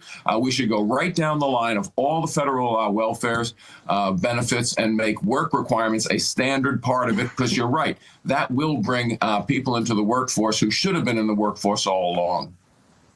Congressman Harris, we continue to show the podium where Tom Homan is expected to speak here at any moment. I want to apologize to you in advance if he happens to come to the podium. We're obviously going to end our conversation and listen in on what he has to say. But as we wait, Congressman, what's the tone going to be of the remarks, or what's your expectation in terms of the tones of Tom Homan's remarks? And I ask that in light of the ongoing budget funding fight there in Congress, or really specifically in the Senate right now. We are hearing that a deal is being worked out between President Trump and Senate Minority Leader Chuck Schumer. But I suspect that they're going to be listening to Tom Homan, Democrats in particular, and if the tone isn't what they consider appropriate, they may pull back again, because let's just be honest, they are holding the government hostage over funding for ICE. That's what it all comes down to for Democrats at this point. That's absolutely true that they're saying that's what they're going to do. But look, Tom Homan is a seasoned professional who's worked for presidents of both parties. He was actually hired by a Democrat president to do the job. So the bottom line is I think he probably has credibility on both sides of the aisle. Again, he understands exactly what this job is all about. He's exactly the right person to put in this role. And if anyone can get us out of this situation, I think it's going to be Tom Homan. All right. It looks like I don't have my glasses on, so I don't know who's coming in. Who knows? Let's keep talking. Let me ask you a little bit about what you expect to hear from him regarding the reducing of the protesters in terms of what can be done in terms of rules of engagement on the streets of Minneapolis. You would think he's got to address that somehow, some way, that there's got to be some procedures in place that there needs to be some guidelines here, and whether or not he's going to get that cooperation from Walz and Fry. I mean, good luck with that. These guys have been a total mess from the very beginning. Look, you're absolutely right. I don't think that anything can happen without at least some buy-in from Walz and Fry. Hopefully they come to their senses. They realize that fomenting protests is not a good idea anywhere in America. It's certainly not a good idea in such a volatile situation. And they have to show some leadership on this. You're absolutely right. It won't come without at least some partial buy-in from them. Dr. Gina, can I just follow up on that? Because the protests there in Minneapolis and the face-offs, if you will, between protesters and these ICE agents who are simply trying to do their job has become deadly. We know that, but it's also counterproductive. So I would imagine that Tom Homan has got to address that as well, and got to send a warning to these protesters that, yeah, it's your right to protest, but stand back and let my guys do their job. That's right. They certainly have the right to protest peaceably. We've seen they haven't been protesting peaceably. And one has to remember that these ICE operations are going on in all 50 states. And the only place we're having problems are where the governor and the mayor are fomenting this. So, again, they have to step back, just do what's happening everywhere else in the country. Again, go to a prioritization policy. Everybody shake hands and say, look, we're going to enforce immigration policy by the federal government, which is what's constitutional. The states don't get a say in enforcing immigration policy. That's a deal made between the states and the federal government at the founding of the country. It still exists. And, again, the leaders in Minnesota have to agree to that. At least a partial buy-in. At least stop saying, go out, put your cameras in the face of ICE agents, because that doesn't end well. It doesn't end with just cameras in the face of agents. It ends up seeing with really what we've seen on the streets of Minneapolis. So, Congressman, are we seeing any shifts in terms of what you know from folks who are really, this just makes so much sense to the average MAGA mind that isn't sitting in Congress trying to deal with votes and policy and whipping and all the rest of it. It makes so much sense that we say, all right, look, we are getting rid of the illegals. There aren't going to be as many illegal workers. And we're going to have welfare programs. Now people are going to work for those tax dollars.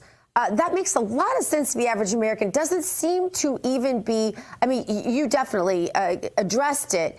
And I hear your sincerity in it, and I believe you. But it doesn't even seem to be a conversation that Congress wants to have. And it doesn't seem to be a conversation that even we're hearing really from the administration. Are there any actual shifts in people coming off of welfare and going in to take over those jobs that illegals once held? Yeah, look, the SNAP provisions and the Medicaid provisions both kick in. They don't kick in, unfortunately, until later this year and next year. But when they kick in, the Congressional Budget Office has said that there will be several million people who will have to leave the welfare rolls because they're unwilling. They don't want to work. Now, I think that CBO is wrong. I think that what you're going to see is you're going to see those people actually go and find jobs because they're going to want to keep those the Medicaid coverage. They want to keep their food stamp benefits. So I do think they will enter the marketplace. I'm not sure. Again, it's on the order of magnitude that's necessary because remember, we had millions and millions of people enter the country illegally under the Biden administration who are working in this economy now. We do have to adjust to the fact that many of them are going to leave. 3 million of them probably have left either voluntarily or been deported. Many more are going to leave voluntarily or be deported. So we do have to pay some attention to that, and we have to remind people that you are in this country. You are expected to work for a living. If you can work, you're expected to work. The government's not going to support you. Congressman Harris, you're MAGA, obviously. You're the chairman of the House Freedom Caucus. What's your message to MAGA, to those that say deport them all? I know you said get the worst of the worst first, but what is your message to soothe or at least explain to MAGA, the ones, I mean, Gina's mentioned, deport them all. Well, what's the message to folks that believe that, in other words, right here, right now, they want all of them deported? Forget the worst of the worst at the beginning, just deport them all. Well, first of all, ICE doesn't have the manpower to deport everyone right now. Again, we're talking about millions and millions of people. So it just makes sense to prioritize. But eventually, you will get to everyone who's here illegally. But you can't do it all up front. So again, in this moment in time, it's not unreasonable to say, right now, we're going to prioritize. We're going to use all our ICE agents. We're going to use them to the fullest extent of what we can do. But we are going to concentrate on the people who are here, who have committed crimes or are accused of crimes, or again, the worst of the worst. But we will get through all of them by the end. But again, at this moment in time, it's probably the best idea to just say, we're going to prioritize right now. But that doesn't mean that you are not going to deport everyone who's here illegally. You'll get to them. But again, not at this moment, because we have to prioritize. Congressman Harris, thanks for being here. We really appreciate the extra time you gave us this morning. Thank you. All right, we're continuing live coverage here, waiting for Tom Homan to speak any moment. Let's bring in now the founder of the American Cornerstone Institute, also the National Nutritional Advisor for the Department of Agriculture. You know him, and we all love him, Dr. Ben Carson, with us on this breaking news here on American Sunrise. Dr. Carson, always great to see you. David Brody here. What do you think in terms of what Tom Homan's going to say today? What does he need to say today? Good morning to you, sir. Well, good morning. It's always good to be with you. I hope he can do some things that will turn the temperature down a little bit. The left has done everything they can to inflame the situation. And I think it should be pointed out vigorously that this is only going on in Minnesota. I think they had expected it to be a George Floyd type thing and to spread all over the country, but it's not doing that. And why is it only in Minnesota? Because there you have a governor and a mayor who don't want to cooperate. If they were truly interested in getting the dangerous criminals out, they would be cooperating. They're not cooperating. So obviously they have another goal in mind. And, Tom Homan is a very reasonable guy, but he's tough. I mean, tough love would be a good way to explain it. Yeah. He loves our country, but he recognizes that the rules and the laws that we have are there for a purpose. They're not just to be followed when you agree with them. Dr. Carson, you ran HUD in the last administration. I know that you have a distinct interest in the people who struggle to have housing in our country.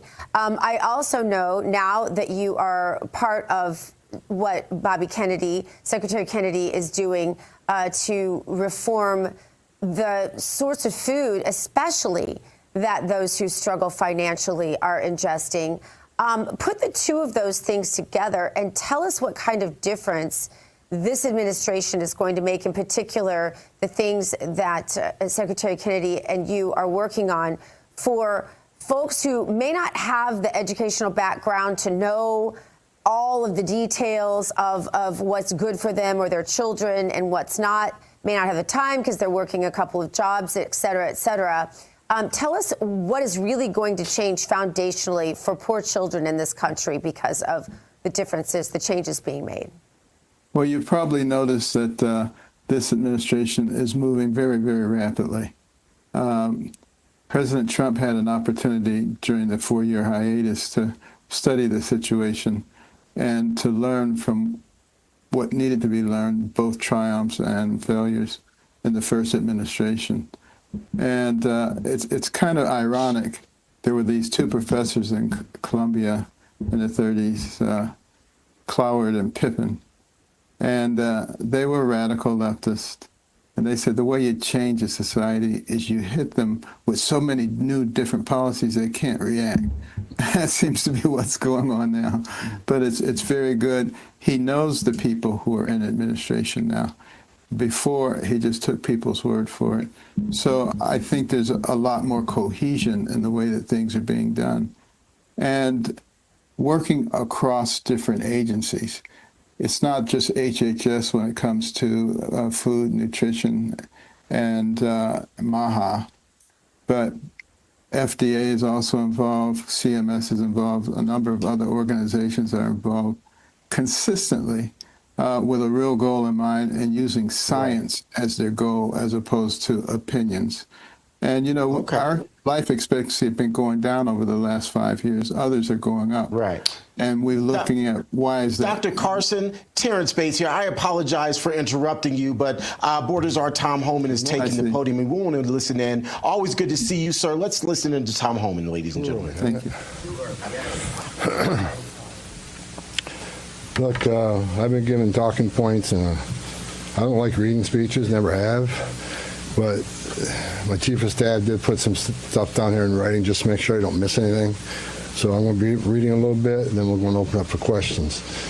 I've been on the ground less than 3 full days. I got in here Monday.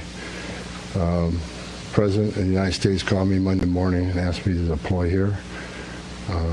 Got here Monday evening, and I'm staying till the problem's gone. But we've made a lot of progress. A lot of progress in the last 3 days. Marcos Charles, he's running ICE operations here. There you go. Rodney Scott, Commissioner of Customs and Border Protection, standing here beside me. Good morning, I'm Tom Homan, Borders Are for President Trump. I'm here on behalf of the President, along with U.S. Commissioner for U.S. Customs and Border Protection, Rodney Scott, and Marcos Charles, who's leading the enforcement effort here right now. I've been on the ground since Monday to regain law and order in the city beloved by many, and work together to remove threats from the community. During the past administration, we'll all remember, more than 10 million illegal aliens entered this nation. Many were national security threats, public safety threats. We can't remember we're 2 million known gotaways. 2 million people who paid more to get away. Why?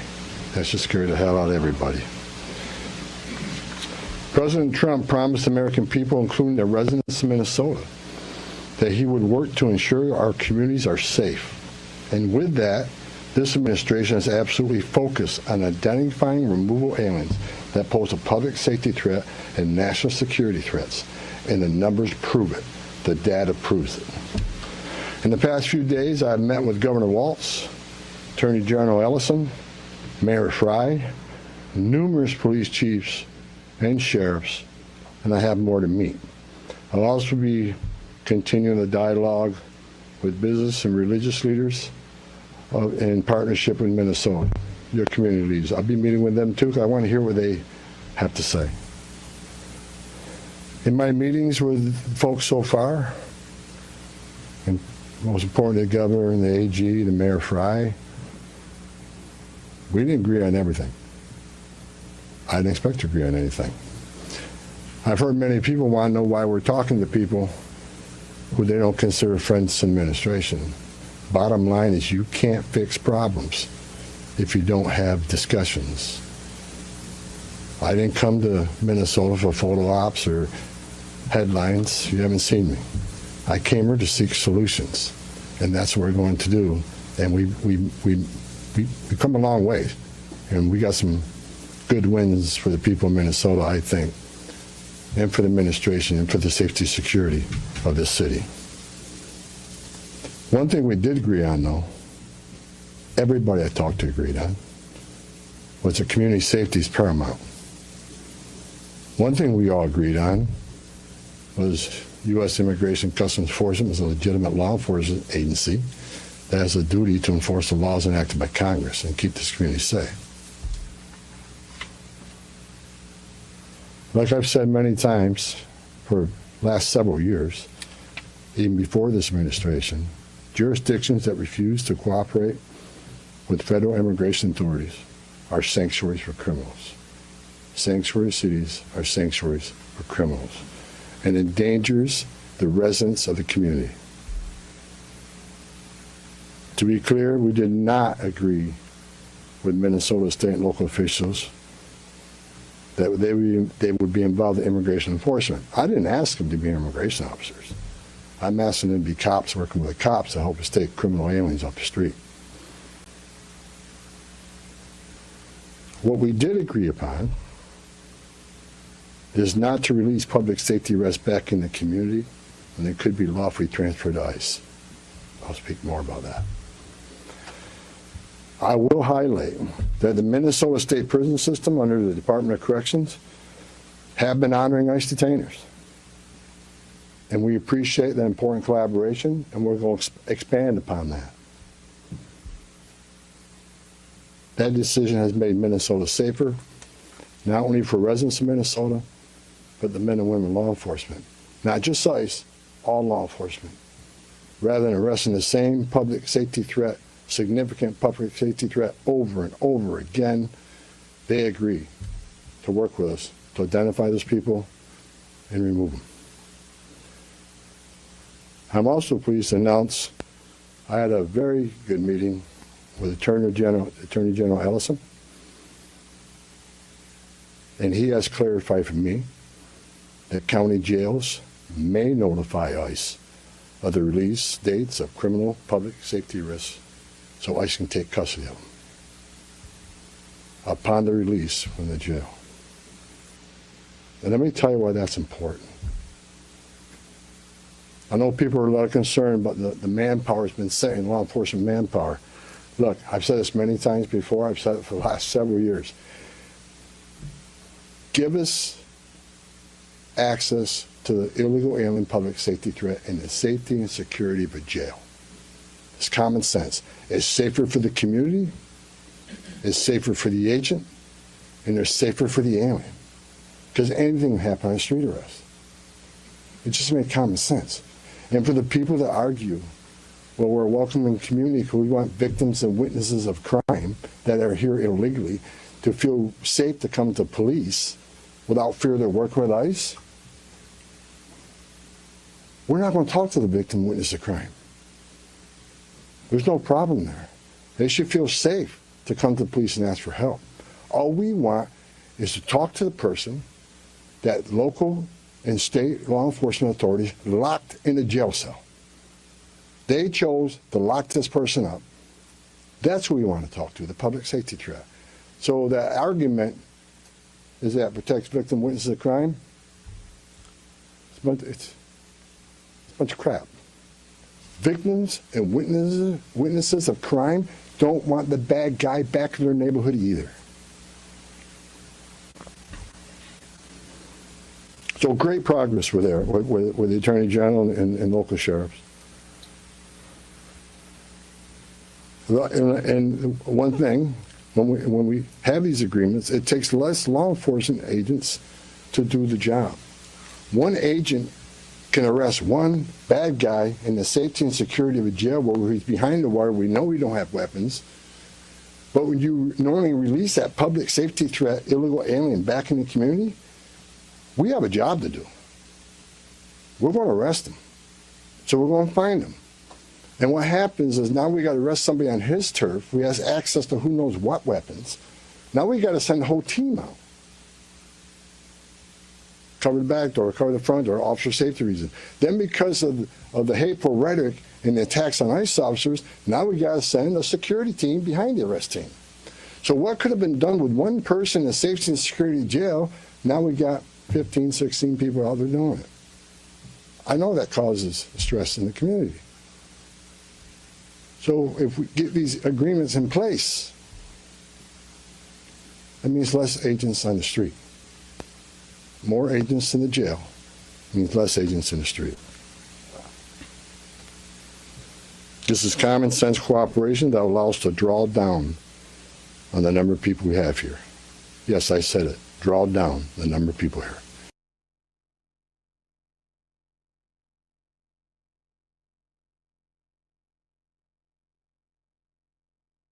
Staff from CBP and from ICE working on a draw-down plan. What does that look like based on the cooperation? What does that look like based on how many targets we have left to find?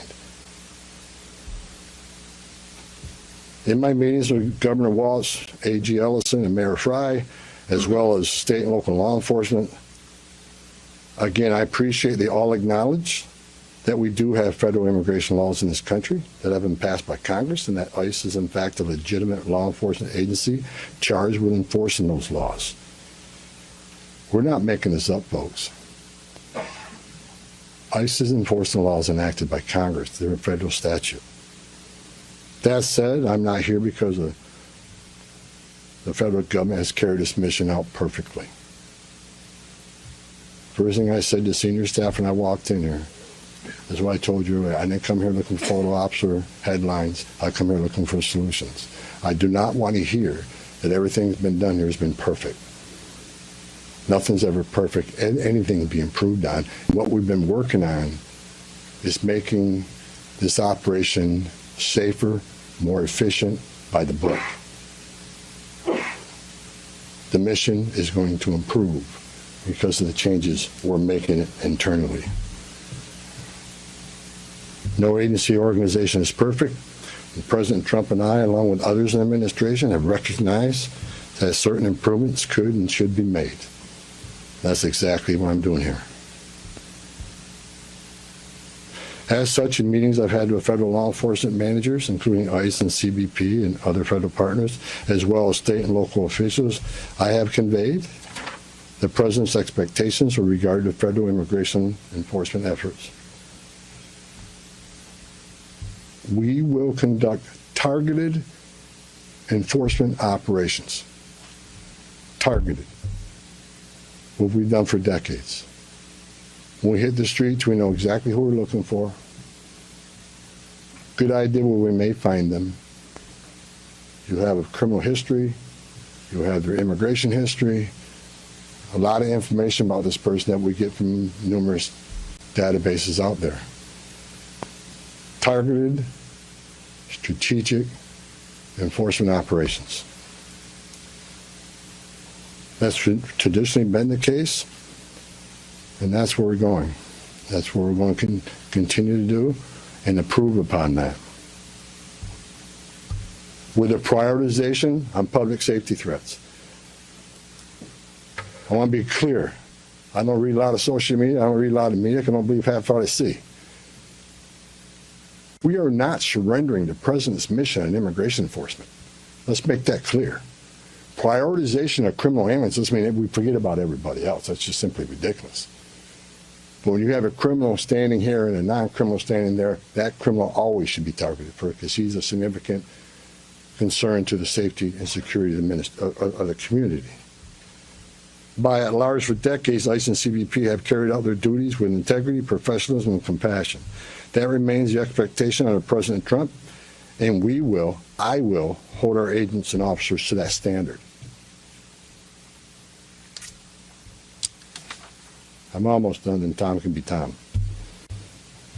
As far as the agitators, that said, I want to reiterate and make very clear.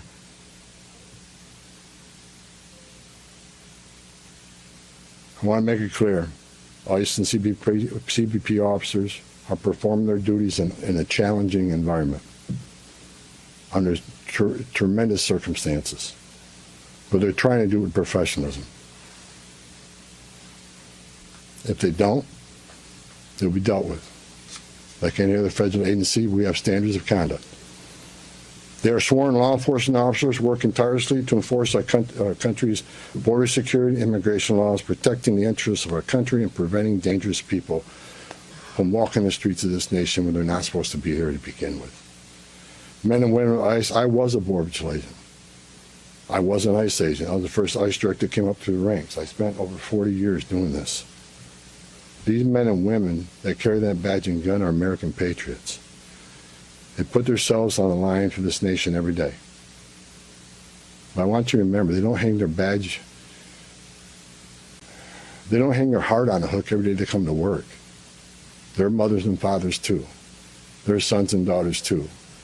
And if they've seen a fraction of the tragedies I've seen in my career, they take a lot of damage home to every day. The things they've seen, especially on the border with Border Patrol agents.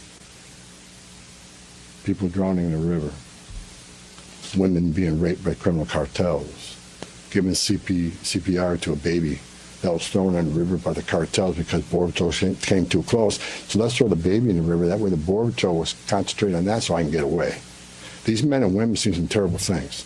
But I want you to remember, they're mothers and fathers too. Many of them are members of this community. God bless every one of them. The hostile rhetoric and dangerous threats and hate must stop. And we all agreed to that. All everybody met here to tell you, we got to stop the rhetoric, the hateful rhetoric that has caused an increase in assaults. That has caused, because of that, having to send security teams out with arrest teams, which surged the city with additional resources because of the rhetoric, because of the threats, because of the assaults. Again, with the agreements we've achieved and following through the agreements, with the rhetoric dropping down, that allows us to pull more agents out once we feel the environment's safer.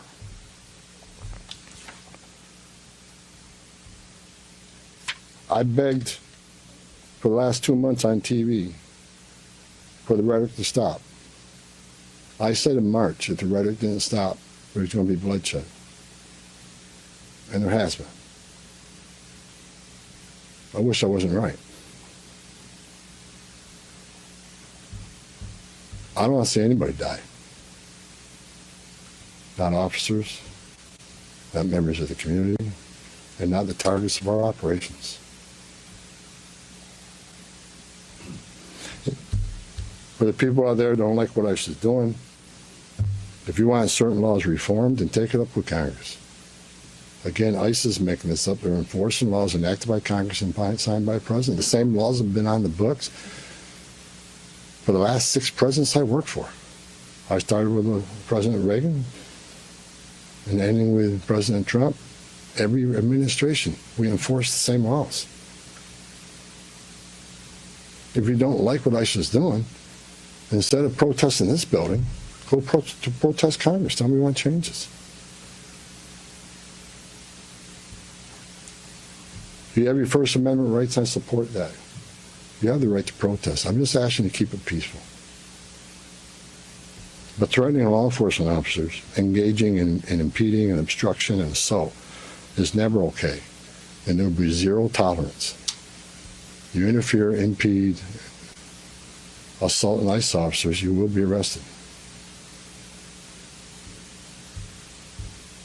Like I said a bit earlier in my meetings with Governor Walton, Ellison, and Frey, as well as state and local law enforcement, I appreciate they acknowledge this, that public safety should be paramount.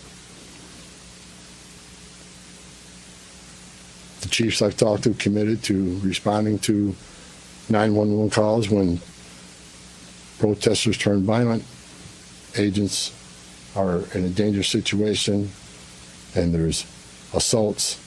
They have committed to upholding public safety and responding to the needs, not to enforce immigration law, but to keep the peace. With that, I call upon those officials to stand shoulder to shoulder with us to tone down the dangerous rhetoric and condemn all unlawful action against law enforcement in the community. There are many ways your voice can be heard, express your feelings, and affect change in the country without crossing that line. Political and other disagreements in this realm should not be at the expense of public safety or the safety of federal law enforcement officers. In closing, I want to thank the state and local officials here in Minnesota that I met with and the many I'm going to meet with. We've had meaningful dialogue. And look, again, we didn't agree on everything, but we agreed on the things I just talked about. There's much more we can do. And I'm going to continue this dialogue. I got many more community leaders to talk to. I got many more sheriffs to meet. President Trump wants this fixed. And I'm going to fix it. With your help. I want to thank President Trump for his unwavering commitment to public safety and prosperity of every American. Under the President's leadership, we have the most secure border in the history of this nation, which means less women are being raped, less children are dying crossing that border, less fentanyl is getting in this country to kill Americans, less known suspected terrorists are crossing that country. And we don't have 2 million unknown gotaways. We don't know who the hell they are. A secure border, we have stronger national security. A secure border saves lives. When 96% less people come in, how many women aren't being successful to be members of the cartel? How many people aren't dying making that journey? How many Americans aren't dying of fentanyl overdoses? How many women and children aren't being sex trafficked in this nation? The data proves it. Anybody can find that data. So God bless this great nation. God bless Minnesota. We can do better. And I thank the local and state leaders meeting with me. We made some significant gains, significant coordination and cooperation, and you're going to see some massive changes occurring here in this city. Thank you. Can you clarify Mr. Holmes of engagement on? Hold on, right here. Thank you so much, Mr. Holman, Jolanda Delorto with the Associated Press. Based on how you have described these changes in the mission, can you be more specific about the objectives of Operation Metro Surge? If what you have described changes the parameters for interior enforcement only in Minnesota or also in Maine and other places? And finally, when would you consider that those objectives will be achieved and this operation will end? Or is it in terms of agents on the ground, in terms of who you are targeting for arrests? The withdrawal of law enforcement resources here is dependent upon cooperation. Like I said, one agent arresting one bad guy in jail means less agents on the street. We have some agreements. We got more to talk about how we're going to implement these agreements. But as we see that cooperation happen, then the redeployment will happen. Look, target enforcement operations should happen across the nation. That's what we've done for decades. And with target enforcement operations, I've done many of them. It just makes it safer for everybody. When we know exactly what we're looking for, what is his criminal history, what is his immigration history, where does he live, is he in an apartment complex versus a house, has he got a known record for having weapons, it's safer for everybody. Then we know what type of resources we need to go. And, it just makes this operation cleaner, more efficient, and it's proven less violence. When we know exactly what we're getting into, and we can take the necessary precautions to keep everybody safe. Some of the operations that I've been involved in, we know there's children in the house based on surveillance. So we know you got to be a little bit different when you go into the house because there's going to be children present. So target enforcement operations, the way we've always done it, I think we got away from a little bit. And we're going to make sure we do target enforcement operations. And look, and I will say it again, we are not surrendering our mission at all. We're just doing it smarter.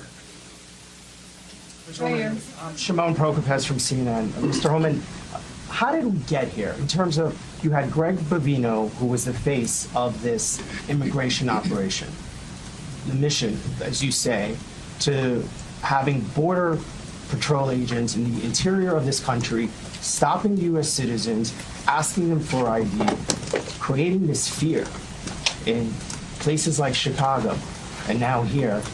And then finally, it took really the death of Alex Petty for us to get here.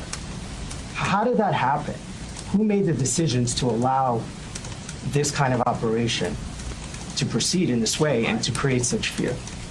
Well, look, the Border Patrol, last 4 years under Joe Biden, we had an open border where 10, 12,000 people a day are coming across the border. Border Patrol got overwhelmed, which means we sent thousands of ICE agents down there to help deal with that humanitarian crisis, help secure the border. Now we have millions of people released in this nation, many unvetted. Now we got to find them. Before the big, beautiful bill, we had a total just under 5,000 deportation officers to look for millions of people, many in public safety threats. So yes, we needed Border Patrol to come and help on our mission now. And reason for the massive deployment is because of the threats, because of the violence.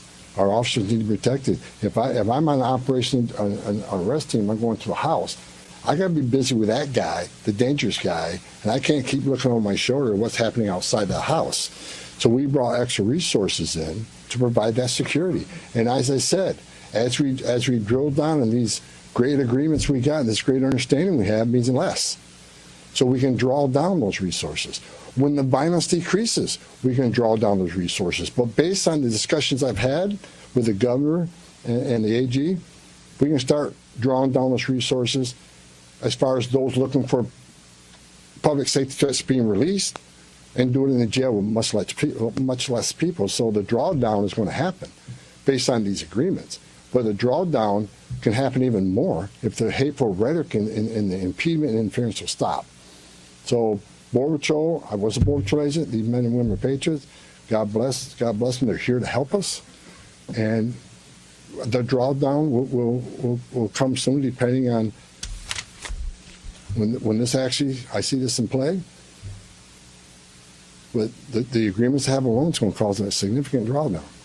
So you're going to see a drawdown. Ben, go ahead. Just on a personal, Ben. you've been doing this Ben, for go 40 ahead. years. Just a Tom Homan. follow-up. Ben, go ahead. No. First off, Ben Burkbaum, Real America's Voice News. On behalf of the American people, I just want to say thank you to you and to all of the agents that are putting their lives on the line to go after the people that were allowed in the last administration. We watched that happen in the media, the honest media, covered up by many of the media that are behind me. We want to say thank you, and to all the men and women that are out there. Can you talk to us about what's being done with the leadership on these signal chats, on these WhatsApp chats that are organizing the attacks against you, the obstruction against you? Are we going to be arresting those individuals as well? And to the folks out there in America that voted for this, that want mass deportations because they saw a mass invasion under Joe Biden, what would you say to them? How are we going to get to that point? Well, first of all, about the organization and the funding of the attacks on ICE. I'm not going to answer a lot about that because I'm not going to show our hand, but they'll be held accountable. Justice is coming. Again, we got to all remember why the question from CNN, why are we here? What started this? 4 years of an open border, where millions of people are in this country unvetted. Remember, let's not forget, for 4 years, we were told the border is secure. 4 years, we were told the border is secure. And we all knew it wasn't. And I want this to be a positive thing we're doing here today. I also want to remember the politicians are continually attacking us. Where were they the last 4 years when the number of women, children, sex trafficking went all-time high? Where were they when 250,000 Americans died from fentanyl coming across the border? Where were they when women and children are dying making that journey? Where were they when over 4,000 families making that journey died, historic record? Where were they? Not a word. Now we're just trying to respond to what happened the last 4 years and keeping this country safe. And we're arresting a lot of public safety threats, take them off the streets, which make this country safer. President Trump promised to make this country safe again, and that's what we're doing. But my 2.5 days up here, we made a lot of progress. I think everybody agrees on the criminal and public safety threats. They agree it's much safer and easier to arrest an alien in a facility than send a whole team out in the field that's going to draw anger, because now we got to send a bunch of people to do something that could have been done by one or two people. And I've said this for years. I have no ill will to anybody in Minnesota. All the people I talk to, we're never going to agree on everything. We have different philosophies and different opinions on immigration, but we all agree this is a way to go to reduce safety, reduce crime, reduce crime and increase safety for our operations. More people in the jail means less people on the street. It's simple math. Right here, sir. Lana Zach, CBS News. Everybody I've spoken with agrees that if somebody has a violent criminal history and is a fugitive, they don't want them as their neighbor. But when you're talking about a targeted operation, and are you talking about targeting people whose crime is coming to this country, or is it a more specific definition now? All operations will be targeted, but the prioritization are going to be criminal aliens, public safety threats, and national security threats. I've met with Marcos and his staff. We got to allow them. We got to allow them to keep us busy. So that would be our focus. So that is enough. That's what. There is not going to be a focus on people who have no other crimes except for their status. If you're in the country illegally, you're never off the table. But prioritization doesn't mean you forget about everybody. So let me say this. If the message we send is you can enter this country illegally, it's a crime, don't worry about it. You can have your due process, show up in court, not show up in court, get ordered removed, don't worry about it. Unless you commit a serious crime, you're good to go. If that's the message we send to the world, you're never going to fix this problem. The most vulnerable people in the world will make that dangerous journey like they did under the Joe Biden administration. Over 4,000 aliens died making that journey. And again, a significant increase in sex trafficking. Because when they did that and opened those borders up saying, we're not going to detain you, we're going to give you free health care, we're going to fly you to the city of your choice, put you in a free hotel room, give you 3 meals a day, and give you work authorization, we're just going to bring you in. And when they did that, they sent a message to the whole world, you can come and do this. And what happened? They overwhelmed the men and women of the Border Patrol, where many days 70% of agents were pulled off that line. 70%. You don't think the criminal cars had a field day with that? They created gaps for the cartels do their activity. And that's why you've seen the rise in fentanyl overdose. That's why you saw the rise in sex trafficking. The 2 million plus known gotaways, why did they pay more to get away? Why didn't they pay less, turn yourself in, get released within 24 hours? You get a free airline ticket to the city of your choice. We're going to give you a free hotel room, and we'll give you free food and free medical care. And you'll get work authorization in 6 months. Why did 2 million people choose to pay more not to take advantage of that giveaway program? They didn't want to be vetted. They didn't want to be fingerprinted. That scares the hell out of me, and it does still. The Trump administration with ICE and Secretary Noem and Marco Rubio and the intelligence community, Tulsi Gabbard, we're all working together to try to identify who these people are. And we've already found many of them. But it's hard work to do. But there are national security threats walking this nation because of the last administration. And they are one of our main priorities, too. Thank you. Can you please be specific about how many ICE and how many Border Patrol agents are currently operating in the state? I think we're there 3. Around 3,000. There's been some rotations. Another thing I witnessed when I came here, I'll share this with you. I met with a lot of people, a lot of the agents. They've been in theater. Some of these people have been in theater for 8 months. So there's going to be rotations of personnel. Hopefully less now that we have some agreements. Maybe we can make it more efficient and safe. But they've been in theater a long time. And so, there's rotations happen all the time to get people out here and go home, get some rest and see their families. Day after day, you can't eat in restaurants. Day after day, having people spit on you and blow whistles at you. Day after day, having all these threats at you. Day after day, having people trying to interfere with you. Day after day, they're human. So, we've got to rotate these people, and we've already rotated some. But my main focus now is drawdown based upon the great conversations I've had with your state and local leaders. Again, I'm not a fool. I'm not walking away without seeing this put in place. But I take the word of the people I met with. I think they're honest, and I think they're good brokers, that they want public safety protected, and they also want what's happening in the city to go away. And that's my goal. Last question in the back. Mueller Newsmax. The new video of Alex Preddy is now circulating. Your reaction to that, and do you think law enforcement could have played a role if, like, let's say, Minneapolis police were able to respond to that? Have those top law enforcement officials said they'll help or do anything to help these agents who are out here? I'm not going to comment on any of these shootings. I said from day one, I said on any of these shootings, as a career law enforcement officer, we'll let the investigation roll out, let the investigation play out, and let it go where it goes. I'm not going to come out and make any comments that I think is right, wrong. Do I have an opinion? Yeah, my personal opinion, but I'm not going to share that with you.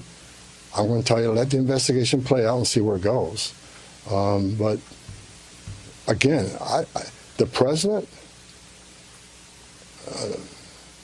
one of the words he said to me when I came up here, he said he didn't want to see anybody die. The less interference, the less rhetoric, the less, I have buried Border Patrol agents and I buried ICE agents throughout my career, and the saddest thing I've ever done is hold hand a folded flag to a wife or a child. I don't want to see anybody die, even the people we're looking for. I don't want to see anybody die. And despite what people think of Tom Homan, I say a prayer every night that everybody goes home safe. This isn't good. But I think my conversations the last 2.5 days are leading us to a safer community, letting ICE officers operate in the safety and security of a jail more than on the street.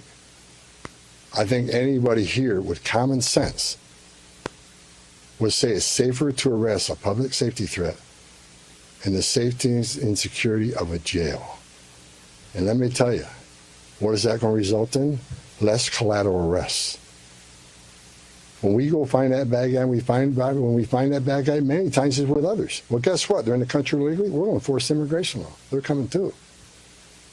You want less collateral arrests? Less in the jail. But we're going to enforce immigration law. For the people to say we're here to surrender our authority and the mission of enforcing immigration law, you are wrong. We're going to do targeted enforcement operations, and we're going to prioritize the public safety threats and national security threats.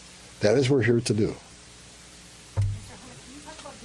Sir, no more questions. Go ahead. No more questions, guys. Thank you.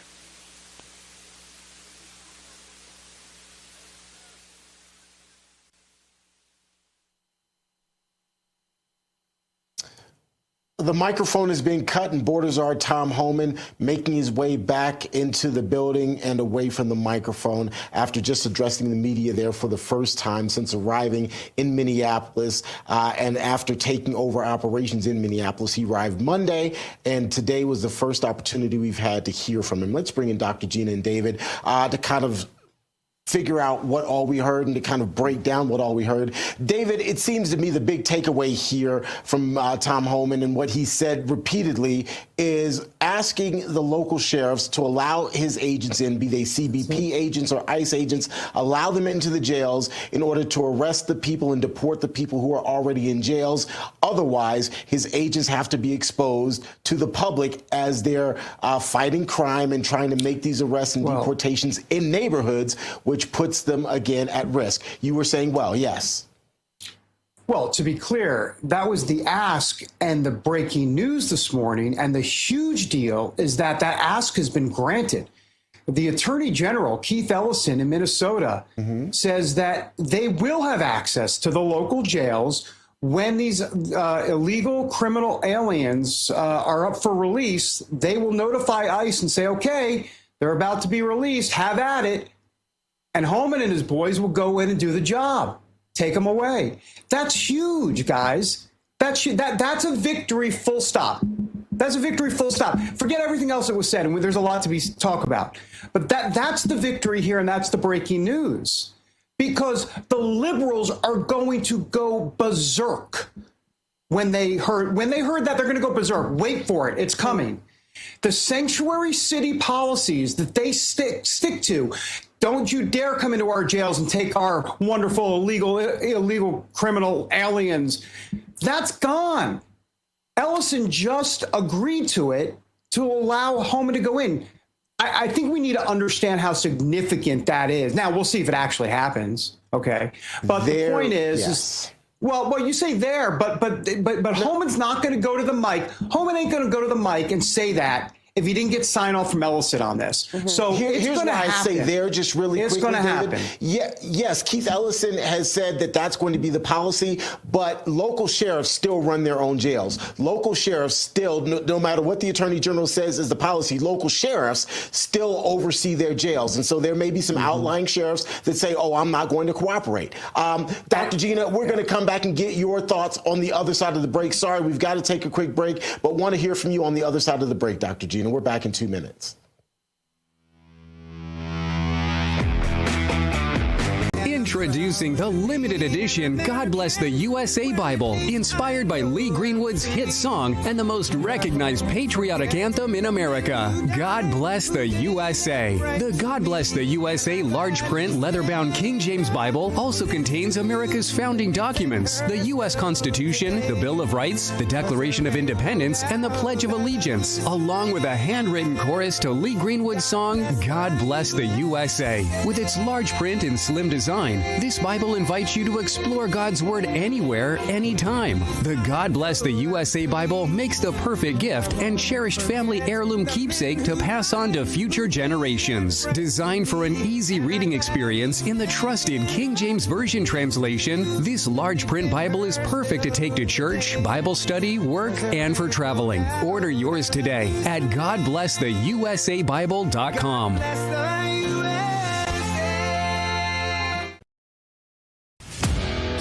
At Real America's Voice, we know that you want to be a part of something bigger. That's why we've teamed up with AMAC, the Association of Mature American Citizens, to build a real community of folks who care about faith and our country's future. There is no force on earth that can stop us from saving our country. Want to be a part of this movement? It's easy. Just scan the QR code on your screen right now. That's right. Grab your phone and scan the QR code to join the AMAC and Real America's Voice family today. By scanning the QR code, you'll unlock exclusive content, connect with like-minded Americans, and be first in line for events that celebrate our shared values. So don't wait. Scan the QR code. Join us today and become part of a community that stands for faith, family, and freedom. Real rights, they come from God. With AMAC and Real America's Voice. Go ahead. Scan the QR code now. Real America's Voice is growing, and now it's all in one place. Introducing the new and improved RAV app, built for access, community, and choice, not paywalls. Here's the key. RAV is still free to watch. No sign-in, no membership required. Your favorite live streams, breaking coverage, and video on demand are all right there. Free, just like always. For the War Room Posse, we have to be a force multiplier on this. We have to stick the landing. In the White House, in the Oval Office, you're crushing it, my friend. And if you want more, the members section is your backstage pass. Get exclusive behind-the-scenes photos and videos, insider moments from the studio and the field, and early access to new content before it goes public. Members can also unlock special experiences like virtual meet and greets, member-only auctions, and select event access, plus commercial-free viewing of certain shows inside the app. It's not just an app, it's a community. Download the RAV app today. Find it in the App Store and Google Play. Good morning, America. Welcome to American Sunrise. Whether it's culture, we have breaking news to share with you. Politics. President Trump is joining us live now from Florida. We've got you covered. This is what it looks like to be a patriot. We have to protect the American family. The American dream is still alive. I'm David Brody. I'm Terrance. And I'm Dr. Gina. Welcome back, everybody, to the second hour of American Sunrise. I'm David Brody, coming to you from D.C. Let's bring in Dr. G in West Palm, T. Bates in Denver. Hey, guys. So, Gina, you were a victim of my ego in the last segment. I just decided to continue to bloviate. I went into the bloviating phase. So please, Gina, I'm very curious as to what you have to say. Yeah. We all are, actually, about the Tom Homan comments. Good morning, by the way, to both of you. Good morning again, and to our audience as well. You know, what you said, I thought was what caught me too a little off guard. In fact, I thought maybe I misunderstood it. So I was really glad to hear you all understand it the same way that I did. The other thing that really struck me, I believe it was when our own Ben Berquam asked the question about what do you have to say to MAGA, basically. And I loved Homan's response of, hey, I'm not going to show my hand, but let me just assure you it's going down. Like, I don't know, just because I know Tom Homan, I've had a chance to get to know him here when he's here, and I've had lunches with him and things, and I believe him.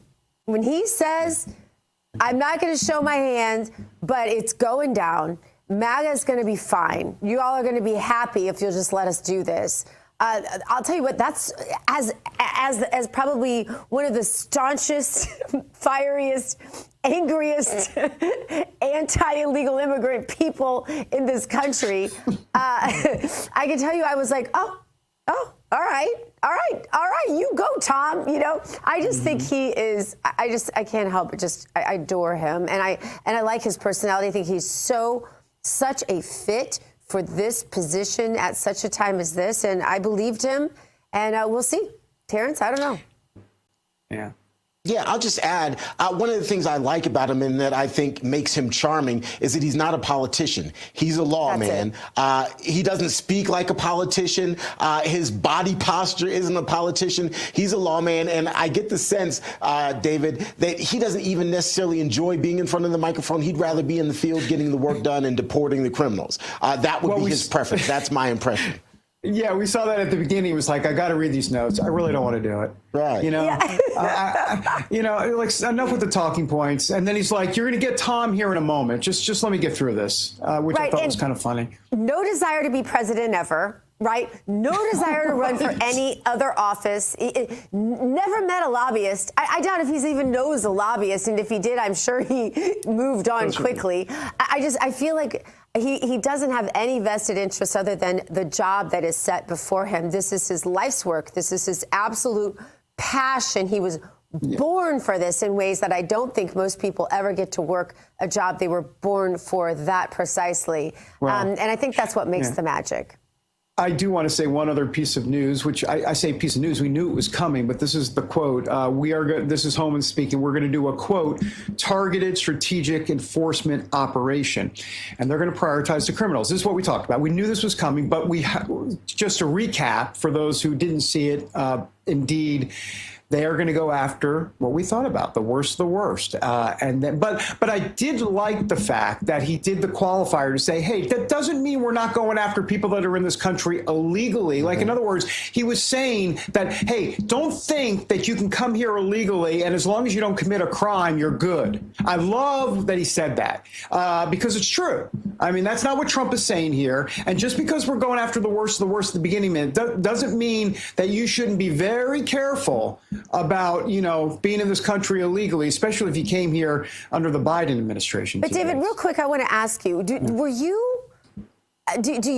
your perception that MAGA, America First, will be as appeased by what he said? Were you as comforted by those words as I was? Because you talked about it so much at the top of the show. I was just curious, like, did that strike you the way it struck me, or was I just having my moment?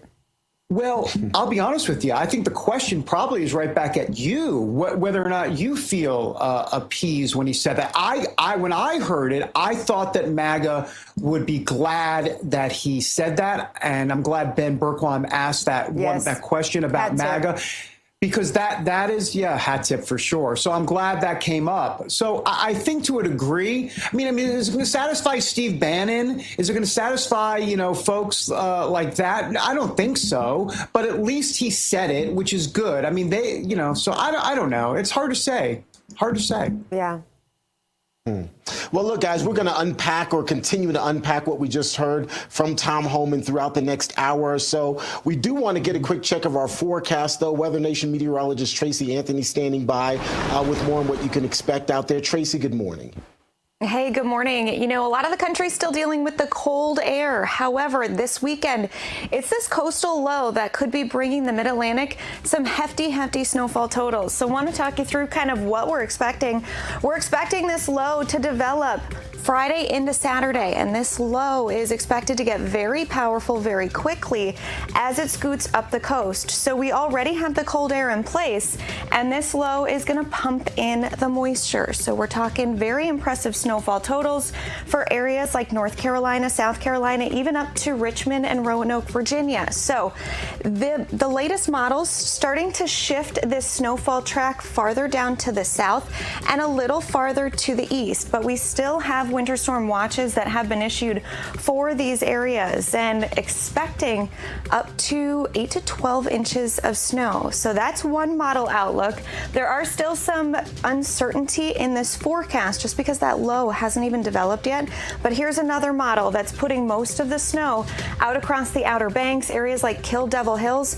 And you know, this is the same area that's been dealing with beach erosion throughout the last year with the tropical system. So this system, yeah, it's a winter system, but it's going to be no different, and beach erosion going to be a big concern as well, Terrance. All right, Tracy, we appreciate it. We'll talk to you tomorrow.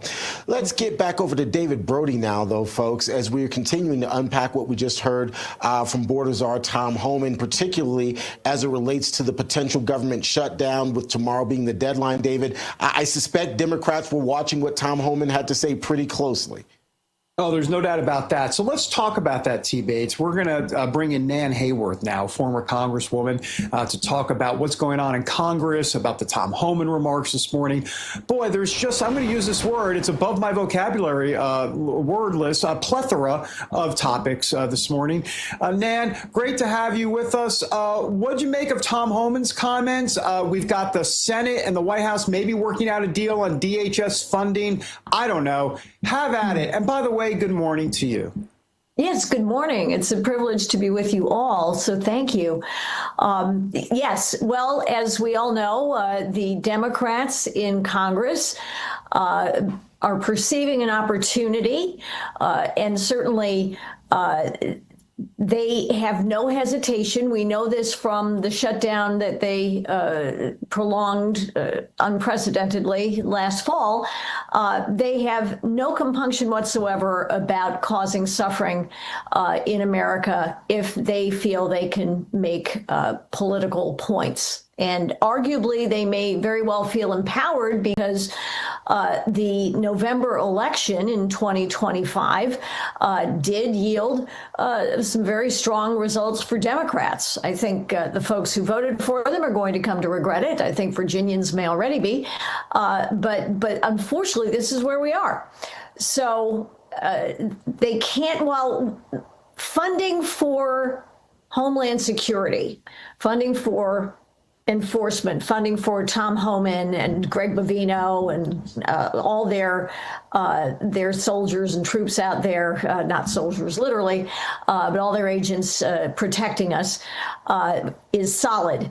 But the Democrats are still going to be seeking to make political points based on of course, in their friends in the propaganda media, pumping up stories that somehow this is industrialized and institutionalized cruelty that the Republicans and President Trump are perpetuating. So what they're going to do is now they're going to hold, most of the funding's been passed for the year, but they're going to hold FEMA and air traffic control hostage if they decide to shut down the government over their opposition to what ICE enforcement is doing across the country, but especially in their favored powder keg of Minnesota and Minneapolis.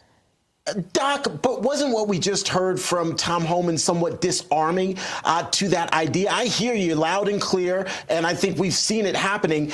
I get the sense, and please correct me if I'm wrong, but what we just heard from Tom Homan disarms all of their concerns or all of what they're publicly saying, because he's simply saying, we want to work with you. We want to make this easy. We want to take away face-offs between our agents and the public. All you have to do is follow these rules. Let's go about it this way. It seems to me that that was disarming to that whole idea that Democrats are espousing. Oh, Terrance, I agree with you entirely. Yes, Tom Homan gave a virtuoso performance, and as you pointed out, he sounds like every man. He sounds like one of us. So he doesn't sound like a zealot. He's certainly not a politician. He is there to do the job. He's there to solve the problem. That's right in line with President Trump. President Trump is a pragmatist. He is not an ideologue. Nobody is doing what they are doing to enforce our laws because they get a kick out of causing conflict or turmoil. They are doing it because these are the laws of the United States. This is how we protect the people of this country, and it is irrespective of politics and should be. And the tone that Tom Homan struck was exactly right.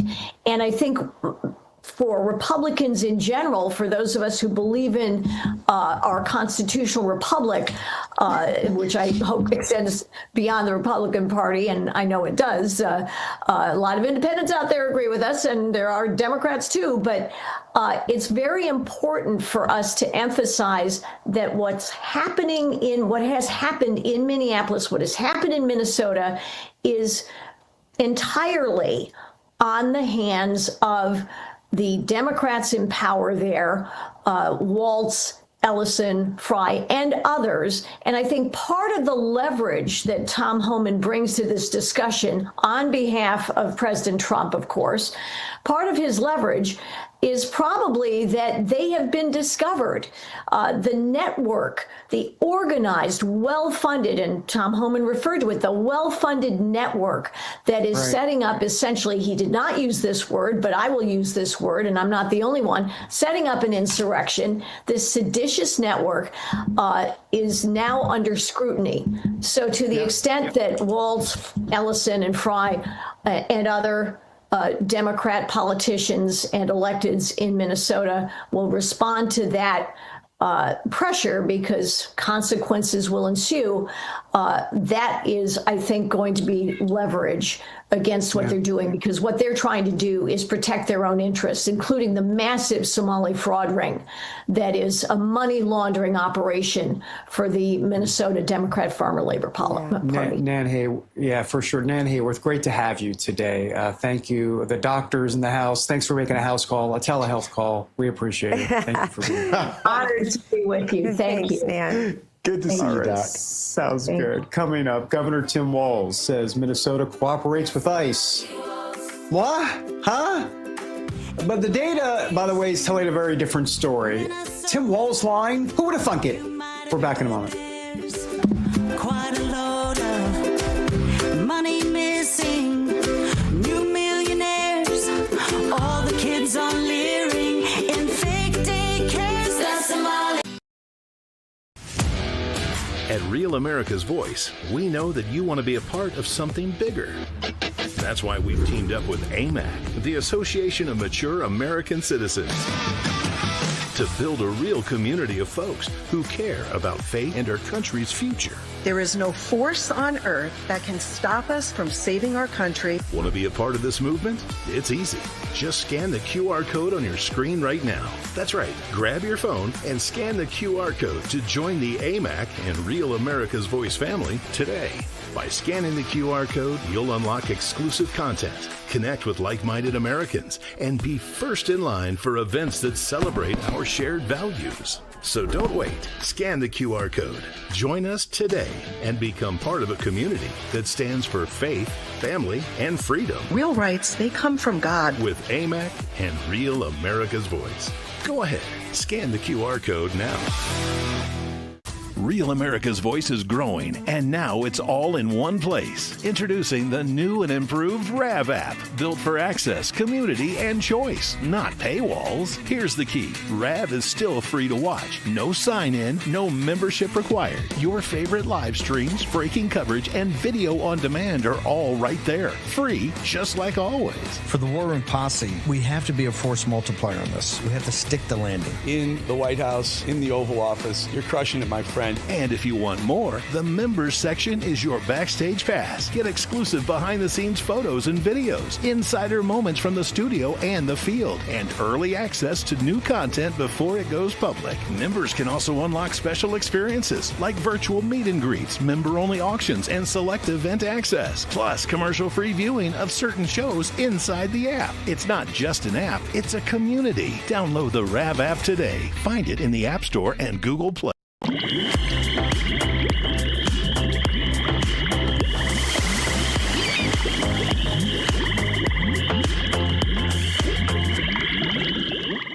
Welcome back to American Sunrise. I'm Emily Finn. Time now to drain the swamp, and this morning we are once again flushing out Minnesota Governor Tim Walz. New data confirms that counties across Minnesota are frequently refusing to turn over illegal immigrants in custody to ICE, contradicting claims from Governor Walz that state prisons cooperate with federal immigration enforcement. Records show that between fiscal year 2023 and early February 2025, more than 800 illegal aliens were released from Minnesota jails instead of being transferred to ICE. This comes after Walz previously told President Trump that Minnesota's Department of Corrections honors all detainers, but the facts show the opposite. We want to know what you, our viewers, think. Let us know on Rumble or Getter. Hop on and let your voice be heard. Coming up, we're headed down to Wall Street for the opening bell and insight into how to hold on to your hard-earned dollars with some common sense. We'll be back with more American Sunrise in just 2 minutes. Stick around.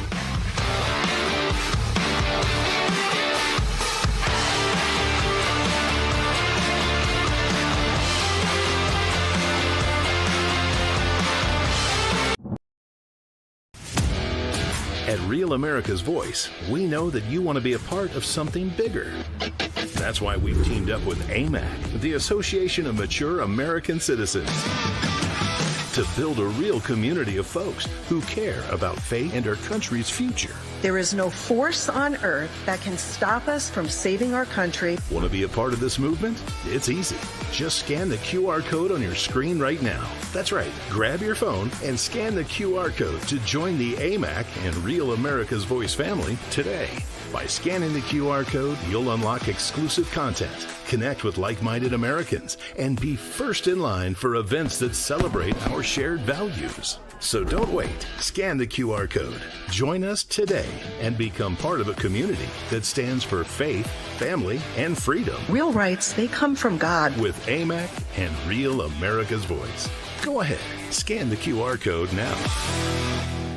Real America's Voice is growing, and now it's all in one place. Introducing the new and improved RAV app, built for access, community, and choice, not paywalls. Here's the key. RAV is still free to watch. No sign-in, no membership required. Your favorite live streams, breaking coverage, and video on demand are all right there. Free, just like always. For the War Room Posse, we have to be a force multiplier on this. We have to stick the landing. In the White House, in the Oval Office, you're crushing it, my friend. And if you want more, the members section is your backstage pass. Get exclusive behind-the-scenes photos and videos, insider moments from the studio and the field, and early access to new content before it goes public. Members can also unlock special experiences like virtual meet and greets, member-only auctions, and select event access, plus commercial-free viewing of certain shows inside the app. It's not just an app, it's a community. Download the RAV app today. Find it in the App Store and Google Play. Issue, Minnesota, you might have heard. New York City.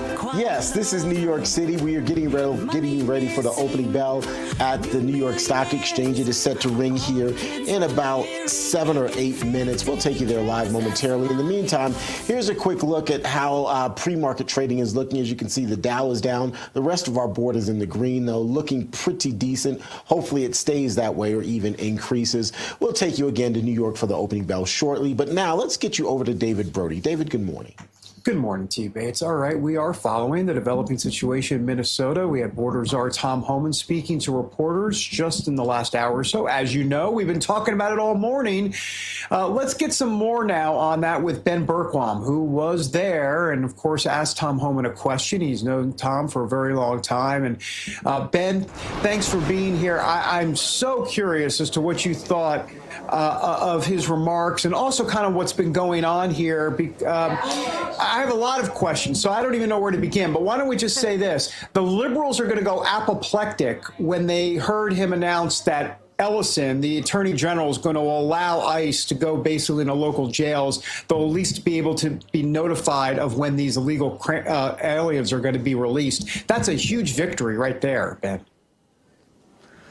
Yeah, the question on that end is, are they going to just be notified they're being released and they're going to release them out? Because other jails, like I was in Southern California last week riding with ICE, and there are jails down there that call ICE and say, hey, we're releasing this guy, but we can't hand them over to you. So what it ends up is a street chase where they let them out the front doors, and then ICE is chasing these guys down the street. I've been involved in multiple of those. Or is it going to be a coordinated, secure handoff? I hope it's that. I'm actually supposed to be getting with Tom a little bit later and with more of a one-on-one. So that's one of the questions I'm going to ask, along with what you guys have been talking about, the MAGA base. The frustration that I had with what happened today is one thing. You're right. It shifts the focus. The left is going to lose their mind because they want the people that the base of the Democrat Party want no borders, no walls, no USA at all. That's one of their chants. And so any cooperation to them is a betrayal. And so, they're already attacking Tim Walz for even saying that. They're attacking Ellison for even meeting with Tom. I just don't believe him. I don't believe Governor Walz. I don't believe Mayor Frey. I don't believe Ellison. I just think that they are apart. They're coordinated. We know these signal chats and WhatsApp chats are coordinated right up through their offices. And so that was part of why I asked the question, because that's where the prosecutions really need to happen. We need to deport every illegal, but we also need to prosecute. The biggest threat in America right now is not even the illegals. It's the traitors in our own country that are working to obstruct federal law enforcement from doing their job. And that's, I think, where the MAGA base is going to have some issues with what was said this morning. Yeah, Ben, I totally hear you and agree with you. I guess, my question is for just to absorb all of this from somebody looking in really from the outside, to hear them say we're going to concentrate first on the criminal element, which I completely understand and whatever. But then they say, but we'll get to the regular illegals that aren't necessarily active criminals. Because they are all criminals, to clarify one more time. Right. They are all criminals because they came here illegally and broke our laws to begin with. And if we don't have laws, we don't have a country. And as you pointed out, that's just fine with the Democrats. That's not fine with MAGA. So my question to you, Ben, is so we're supposed to believe that later down the road, and I have to say, I do believe Tom Homan has the best of intentions and will do everything in his power to ensure that he goes through with every single thing that he said to you in his answer to your astute question, Ben.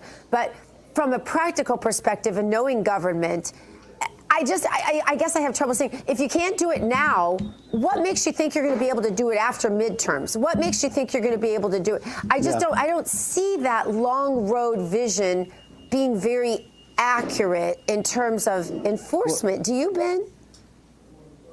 Well, actually, you had a really great point. One of the biggest wins today is the fact that Tom Homan is running this now. He's one of the guys that I have more respect for than anybody else. He has done this for longer than anybody else. And so if you want somebody in charge that's going to accomplish the mission, Tom Homan's the guy. So that alone is should be a relief to MAGA and to America. But you're right. The whole intent of the obstruction, all of these radical leftists that are out there blowing their whistles and calling the backups and attacking ICE officers, is simply to slow ICE down and create chaos. This is what we see every 4 years under every election cycle. Every 2 years, we had, in 2020, it was George Floyd. In 2024, it's Palestinians. Now it's illegal aliens. All by design. All of this was set up by the last administration, knowing it was going to be this disastrous to undo it, and being able to weaponize these groups. So until we actually prosecute people that are obstructing. And I think that even means blowing a whistle when ICE is doing an operation. If you help a bad guy escape from an operation, you should be charged as an accessory.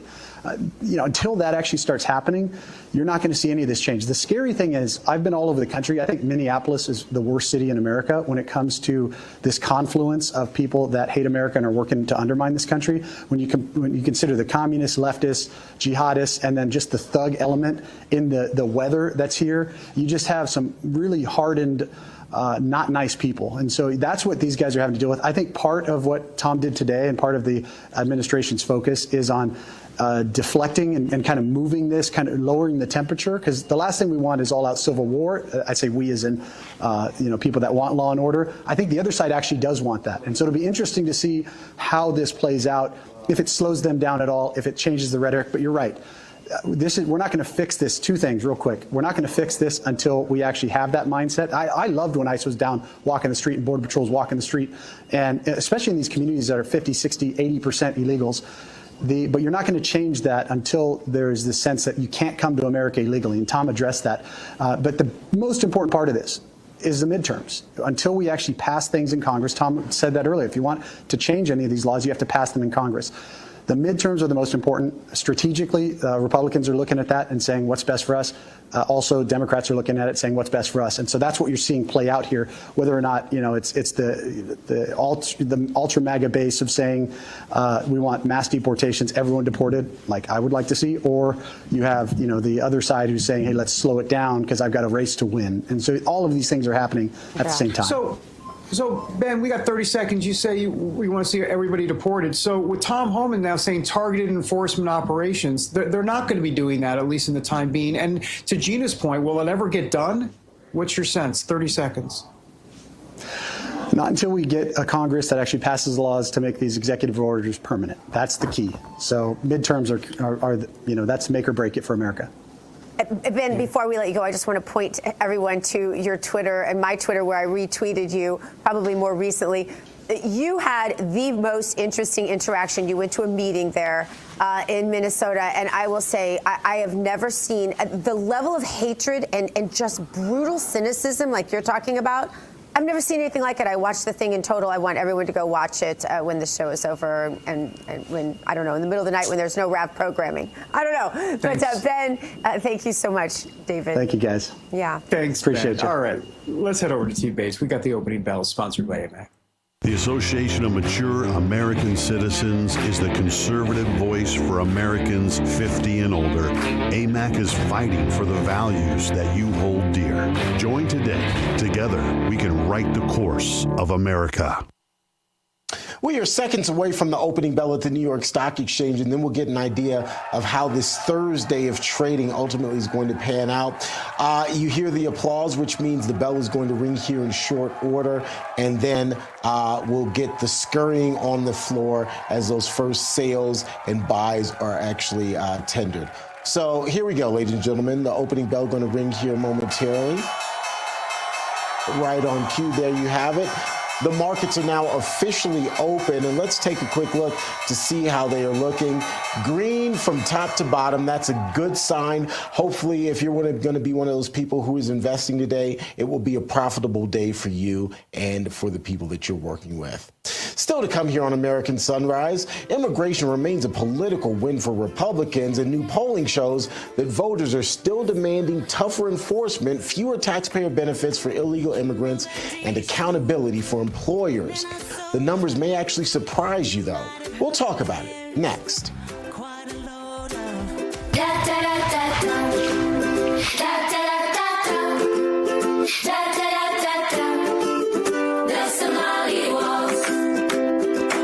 Minnesota's headlines are getting wild. Tim Walz and Ilhan Omar are being accused of massive fraud, and it's so bad, all you can do is laugh at this point. So from Real America's Music, the label that brought you the #1 hit, Anthem of the Free, comes a brand new song from singer-songwriter Natasha Owens, The Somali Waltz. Let's make the music industry mad and run this to #1. Scan the QR code or search The Somali Waltz on iTunes and buy it right now. The Somali Waltz, available everywhere.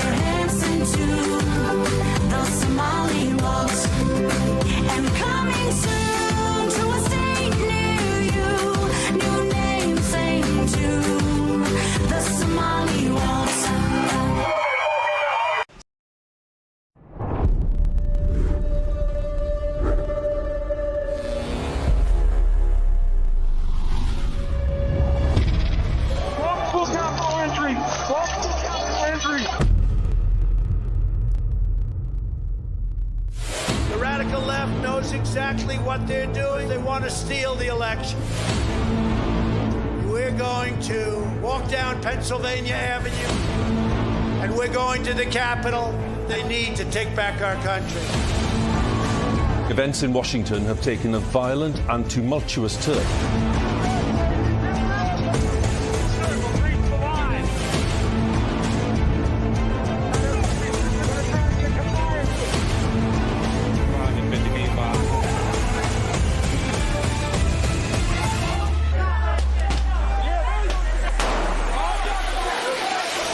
January 6th wasn't just a moment in history.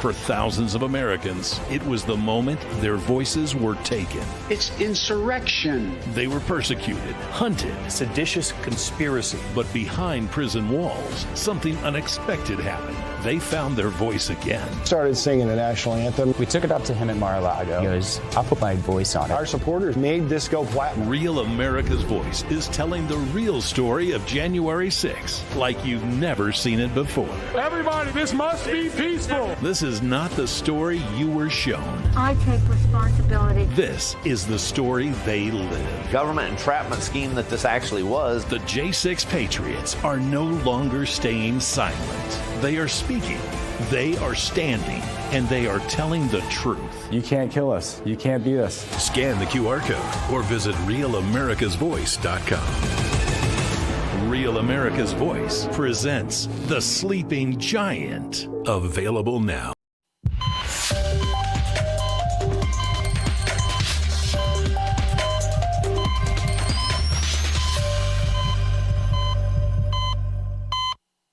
Just completely lost my IFB there, you guys. All right, welcome back to American Sunrise. I am Dr. Gina. We thank you for joining us this morning. We invite you to hop in our conversation on Getter and Rumble. It is time now to take the political pulse of America. Here's the beat today. Immigration continues to be a winning issue for conservatives, and a pair of recent polls prove it. One poll shows a strong majority of Americans saying it's important to prevent illegal immigrants from receiving taxpayer-funded benefits like Medicaid and food stamps, even as many say the federal government is falling short of enforcement. 66% of likely voters say that stopping illegal immigrants from accessing government benefits really does matter, with nearly half calling it very important. Now, at the same time, voters are also backing a tougher approach to the job market, targeting the demand that drives illegal immigration in the first place. Nearly 70% of Americans support mandating the use of a federal E-Verify system, requiring employers to confirm that workers are legally authorized to work in the United States. Sounds so simple. Joining us now with more is the host of America's Voice Live and the Steve Gruber Show. Steve, good morning. Steve, you know, I have to tell you, I'm very bothered because I obviously here in Palm Beach, a lot of industry moving here, banks moving here, a lot of corporations, a lot of family offices. They're all saying the same thing. The whisper campaign here, Steve, and this terrifies me, is, you know, we've got to support politicians that have a logical view on illegal immigration. You know, we just can't get Americans to do the work. We have to keep a lot of these people here. So we're going to support politicians. That means bankroll, I'm translating. We're going to support politicians who understand that reality. Steve, I don't understand why that's a reality when we still are paying billions of dollars in welfare benefits to people who are not working. I don't understand why those people can't be filling those jobs right now. And if you really want to know, I think not only do corporations not want to pay for it, but I think that they don't want the trouble. They don't want to have to make the transition from a bunch of illegals that are free, cheap, and easy. It's a form of slavery. Let's just be realistic about this. You want to talk about racism? This is where it is. But also, Steve, I think it's just a laziness. They don't want to go through what it would take to process people who are Americans to fill these jobs. Gina, you seem upset. I am. I am, because I feel like the message isn't getting out there. What Ben Berquam said, I think, is so key. Until we accept the fact that illegal is illegal, that is a crime. Stop right there. Until we accept that, and that's the narrative in our own party, we're really in trouble, Steve. Well, it's true what you say. Companies want to pad their bottom line. They do. They've got cheap labor, lots of it in a lot of places. Yes, these are Republican donors, some of them, no question about it. Big money flows in. Let's start, though, with what Donald Trump promised on the campaign trail. Worst of the worst, get them out. Let's start in Minnesota. If Minnesota had cooperated with federal authorities like every other state seems to be doing, look, I live in Michigan. We've got a Democrat governor, Gretchen Whitmer, for 8 years now. You know what? We're not rioting in the streets and attacking ICE officers here. You know why? Because if you get arrested and you're here illegally, you get detained and you get taken out of the country. Same's true all over this country. So let's start with that. Let's make sure we get rid of the people that are here. Because something you just mentioned there, the welfare. Why would the people of Minnesota, for example, want to pay for people that are incarcerated in prison for them to stay there? If they're incarcerated in prison, they've been convicted of whatever the crime is, I don't care whatever it is, send them back to wherever it is they came from. Why would they want to pick up the bill for people in the country illegally that committed crimes in this country against American citizens? Why would we pay for them to eat, sleep, and hang out in an American prison? Goodbye. That's so simple. It's stupid. Number two. Are we going to be able to get out all 20 or 25 million people in this country? Probably not. But we have to create a process so that if those that do stay get vetted. You can't just have run across the border and say, I'm here, I didn't do anything wrong, I get to stay. No, we can't have that. I don't know where this ends up, Gina, but we're not going to evict 25 million people. It's not practical. It's not possible. Barack Obama got rid of 5 million. I think we're at, what, 2.5 million so far under Donald Trump? But we have to agree that federal law enforcement has the ability to go into a city, to a jail, to a prison and say, you out, you out, you out, be done with it. It's not even worth a discussion. It's not. And these professional agitators and anarchists in Minnesota need to be sat down and educated that you do not bum rush police, you do not spit on police, you don't kick out the taillights of their cars and pretend that you're somehow protesting. These are not mom and pop protesters with a sign they made in their garage the night before. Let's be serious about who we're dealing with, violent elements. But I agree with you, Gina. We have to have politicians that are on board with protecting this country, making America first. There's the video. There's Alex Preddy, you know, the guy who's the hero nurse.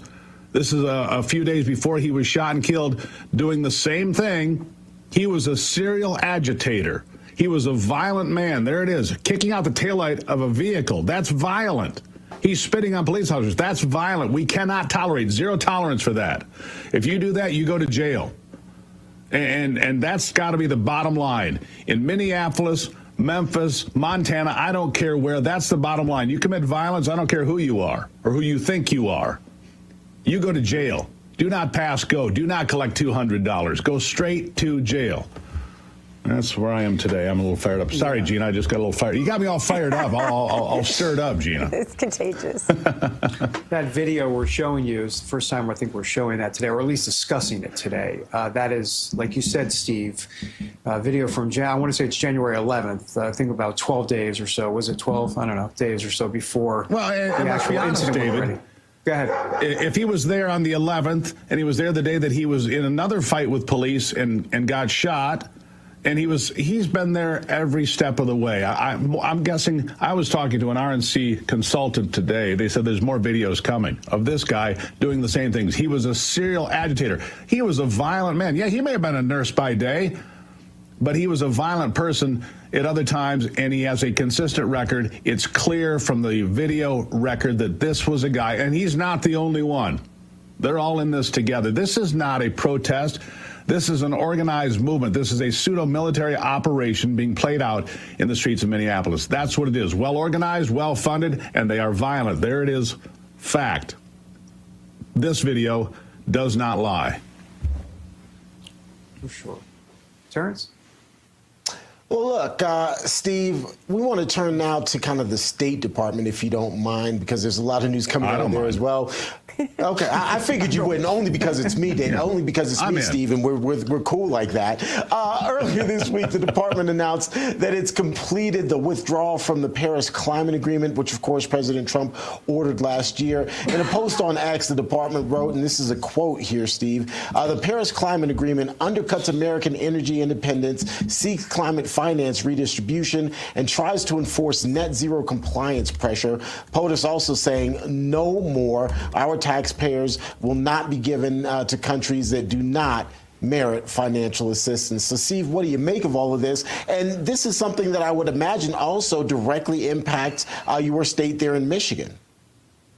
You know, I don't know if you guys noticed this. We're celebrating the 20th anniversary of that film called An Inconvenient Truth, right? Oy. An Inconvenient. Al Gore, 2006, came out at Sundance Film Festival. 20 years of being wrong. He should celebrate. The sea's going to rise. The glacier's going to melt. We're all going to die. Run for your lives. How long has it been since AOC said it's going to be 12 years till we're all dead? About 7 or 8. Man, we should have a bourbon and a ribeye. Just throwing it out there because we should celebrate before it's all over. These have been the biggest fear-mongering lies in the history of the planet. All right, look, Germany went and turned all their coal-fired power plants back on in 2023 when it was really cold because they realized, oopsie, we can't provide enough electricity to provide to our citizens because we bulldozed most of our coal-fired power plants. We better turn the ones back on that we have. Look, China's building a new coal-fired power plant every week, sometimes 2 a week. They're not even using them. They're just building them and setting them aside for future reference. What does that tell you? China knows what's up. We need AI. We need electricity. We need silver. We need copper. We need infrastructure. They're not playing. They're building for the future and putting it out for reference. And if we don't get our act together, we're going to be sitting in the dark. I mean, my gosh, 2 years ago in Texas, they had that big cold snap. And they're all in the dark in Texas. Come on, America. You're smarter than that. Build coal-fired power plants. Build modular nuclear. Build natural gas-fired power plants. Let's get our act together. Goodbye to the Paris Climate Accords and to that stupid diversion into idiocy. Nothing good came from that. Look, China outproduces us in CO2 emissions tenfold or whatever it is. Look, China produces more pollution and India combined. Those two countries create more pollution than the rest of the world combined. We can sit here and drive EVs all day, and they will still create more pollution than the rest of the world combined. Time for America to get its act together. We are the cleanest, greenest, industrialized nation in the history of the world. We produce more stuff in a better way and clean up after ourselves better than anybody in the world, period. Yeah. So stop it. Yeah. Well, Paul Ehrlich I agree with leaving, by the way. Paul Ehrlich started these lies back in the 70s and was warning that life as we knew it would be over in 10 years, remember? And wow, yeah. I think we've all outlived him. I'm not even sure. I'm pretty sure he's gone now. Anyway, Steve, I want to turn now I think he's feeding the earth. Yes, probably still warning a bunch of lies that he probably actually believes from the grave. Our national parks, right on topic here. The Trump administration has ordered the removal of dozens of signs from national parks, many of which could refer to climate change and America's supposed evil treatment of Native Americans and other groups. This includes signs at the Grand Canyon, Big Bend, and others. It was fascinating. I was at the Kennedy Center Awards and I met the guy who's in charge of this. And I asked him to come on the show. He said, I'm working so hard right now, I honestly can't. But he was telling me, before I knew any of this, before it was published, that he's going around not just to state parks, but to, places like Mount Vernon and places like Monticello. And some of the others, where they're saying, so-and-so was a good president, but he did own slaves and and all of the gossip and innuendo about that instead of focusing on what they did do well. So this is an exciting time. This is one of the great things that I don't even think the left has seen coming yet, but they've been infiltrating our parks and monuments for so long. This is a restoration. Yeah. Let me give you one more example. I'm going to tie climate change together with this. The Jackson Glacier National Park, Montana. They had signs there until about 3 or 4 years ago that climate change would eliminate this glacier within 5 years. Guess what? Jackson Glacier is still there today. Surprise, it hasn't left yet. Now, are we in climate change? Yes. Is there global warming? Yes. It's been going on for about 12,000 years. And are we living on stolen land? Apparently the whole world lives on stolen land, all right? There have been wars and boundaries redrawn and things move and things change. Stop it. This is America 2026. Think about what's next, not living in the past. Stop it. We have a country to save, and being distracted by that nonsense is no good for any of us. I'm glad they're taking those signs down. I'm glad. About time. Yeah. Good riddance. It's a good message to the world. And so thank you so much, Steve Gruber. They are the old archaic ones. The word progressive really applies a lot more to the people doing things that cause progress. Steve, thanks a lot. Thanks, Steve. All right, we're only a few weeks into winter and already brutal cold, huge snowstorms, and of course, power outages. Think about this. If the power goes out when it's really cold, do you have a way to keep yourself and your family warm? This is a real problem, as Steve just talked about in our last block. Winter power outages can even be life-threatening, like in Texas, as he mentioned just a few years ago. That's why so many Americans are getting a Vesta off-grid heater from My Patriot Supply. It's a space heater that doesn't use electricity or propane. It runs on something called canned heat, which is an indoor safe fuel. With a Vista stashed in your closet, you know you're going to have a way to keep warm no matter what, even if it doubles as a stove to cook your food. Well, that's pretty cool. You can cook your food with it too. The best part, right now, you can get the Vesta and a bunch more preparedness gear as free gifts when you order the winter survival kit from My Patriot Supply. Just go to mypatriotsupply.com/Rab to see everything included. This offer won't last long, so go to mypatriotsupply.com/Rav today. That's mypatriotsupply.com/Rav. Get all those free goodies and be sure you're going to stay warm. I'll tell you what, with the temperatures dropping even here in Florida, I'm carrying blankets and coats around with me. Got to make sure we stay warm. All right, still more to come on American Sunrise. Rav's own David Zier. It's going to be in the 30s, you guys. Don't laugh. He was at the SpaceCom conference in Orlando. He's going to join us after the break for a full breakdown of all the cool tech, gadgets, and things happening with space. Stay with us.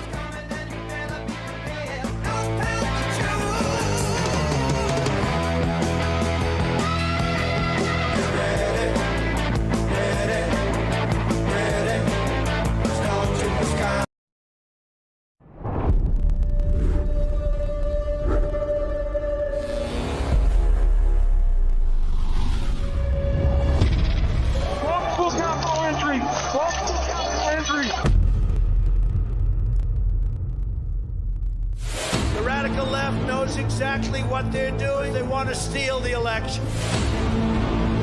We're going to walk down Pennsylvania Avenue, and we're going to the Capitol. They need to take back our country. Events in Washington have taken a violent and tumultuous turn.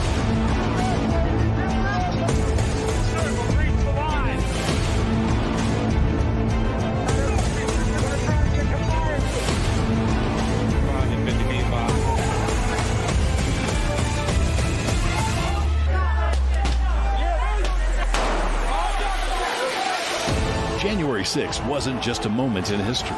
For thousands of Americans, it was the moment their voices were taken. It's insurrection. They were persecuted, hunted, Seditious conspiracy. but behind prison walls, something unexpected happened. They found their voice again. Started singing the national anthem. We took it up to him at Mar-a-Lago. He goes, I'll put my voice on it. Our supporters made this go platinum. Real America's Voice is telling the real story of January 6th like you've never seen it before. Everybody, this must be peaceful. This is not the story you were shown. I take responsibility. This is the story they live. Government entrapment scheme that this actually was. The J6 Patriots are no longer staying silent. They are speaking, they are standing, and they are telling the truth.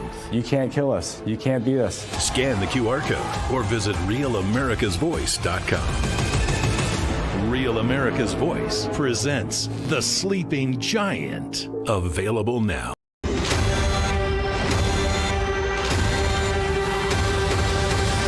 Let's spill some tea.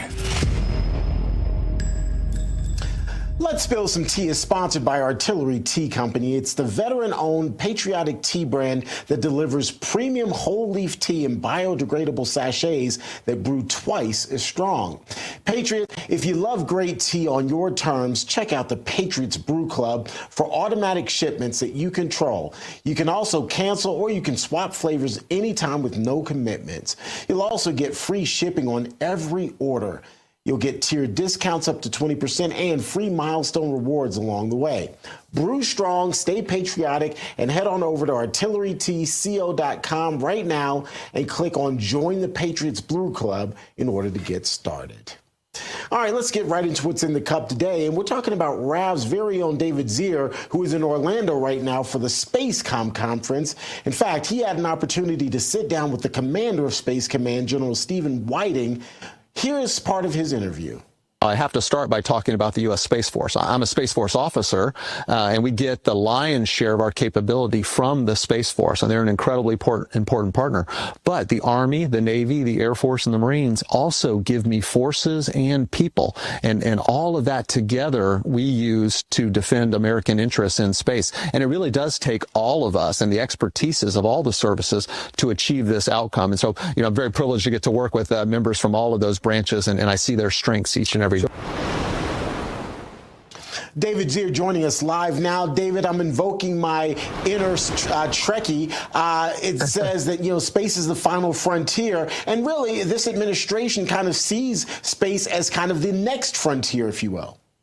There's no doubt, Terrance, and a part of Trump's defense acquisition executive order codified by the NDAA is to get stuff out at speed and scale in partnership with private industry. Spacecom, civilian and military applications on display here at Orange County Convention Center. It's really incredible. Robot arms, space armor for our satellites, reps from spaceports around the world. But I spoke with NASA reps yesterday. 40 miles away is Cape Canaveral here, and they're going to do a launch for the Artemis 2 mission. It's one of the largest launches ever.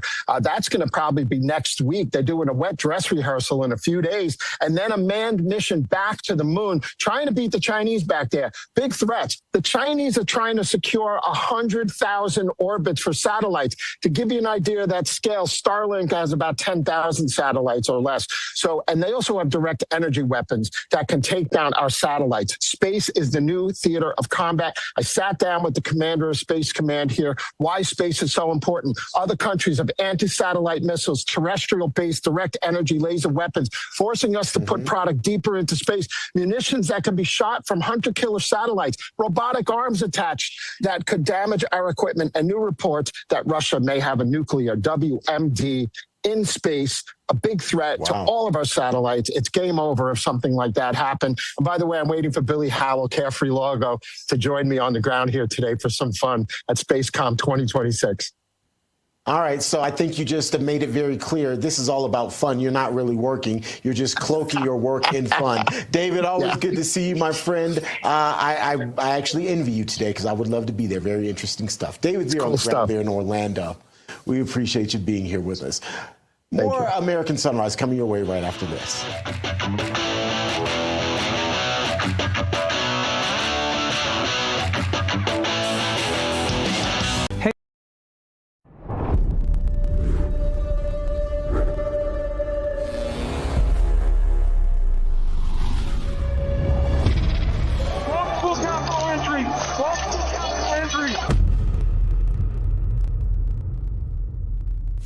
The radical left knows exactly what they're doing. They want to steal the election.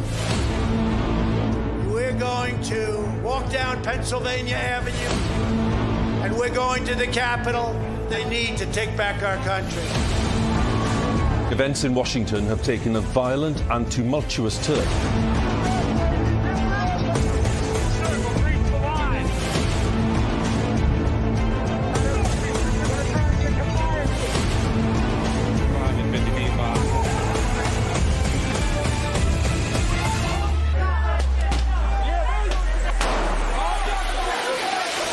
January 6th wasn't just a moment in history.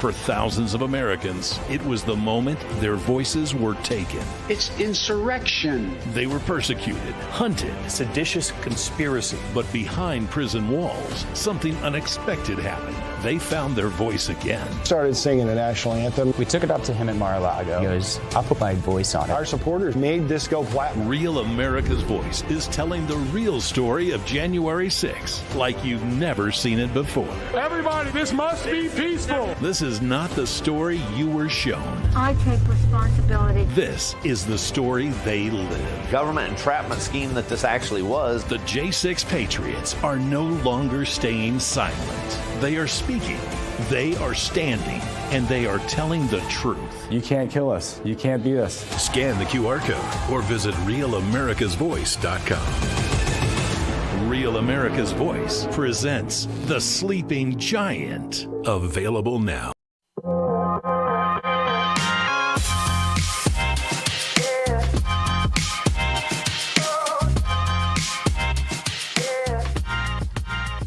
All right, welcome back to American Sunrise. I'm Dr. Chi. Thanks for being with us today. It is now time for the one to watch. And David, we want to know, what are you keeping an eye on today?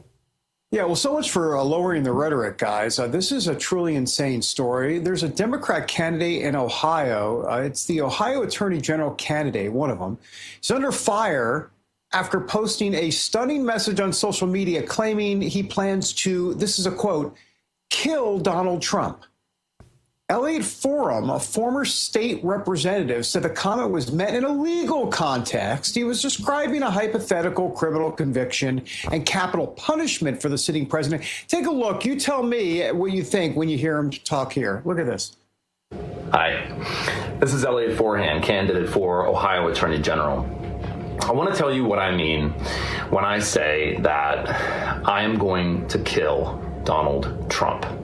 I mean, I'm going to obtain a conviction rendered by a jury of his peers at a standard of proof beyond a reasonable doubt, based on evidence presented at a trial conducted in accordance with the requirements of due process, resulting in a sentence duly executed of capital punishment. That is what I mean when I say that I am going to kill Donald Trump. You know, it's one thing to be dangerous. It's another thing to be stupid and dangerous. Gina, Terrance, really? This is where we're at, an Ohio State Attorney General candidate saying that? Gina, care to comment? Well, he wanted national news attention, and he's getting it all over the place. Darn it. He's all over. I gave it to him. He's all over social media. By the way, I was so thrown by his let's just say his outfit.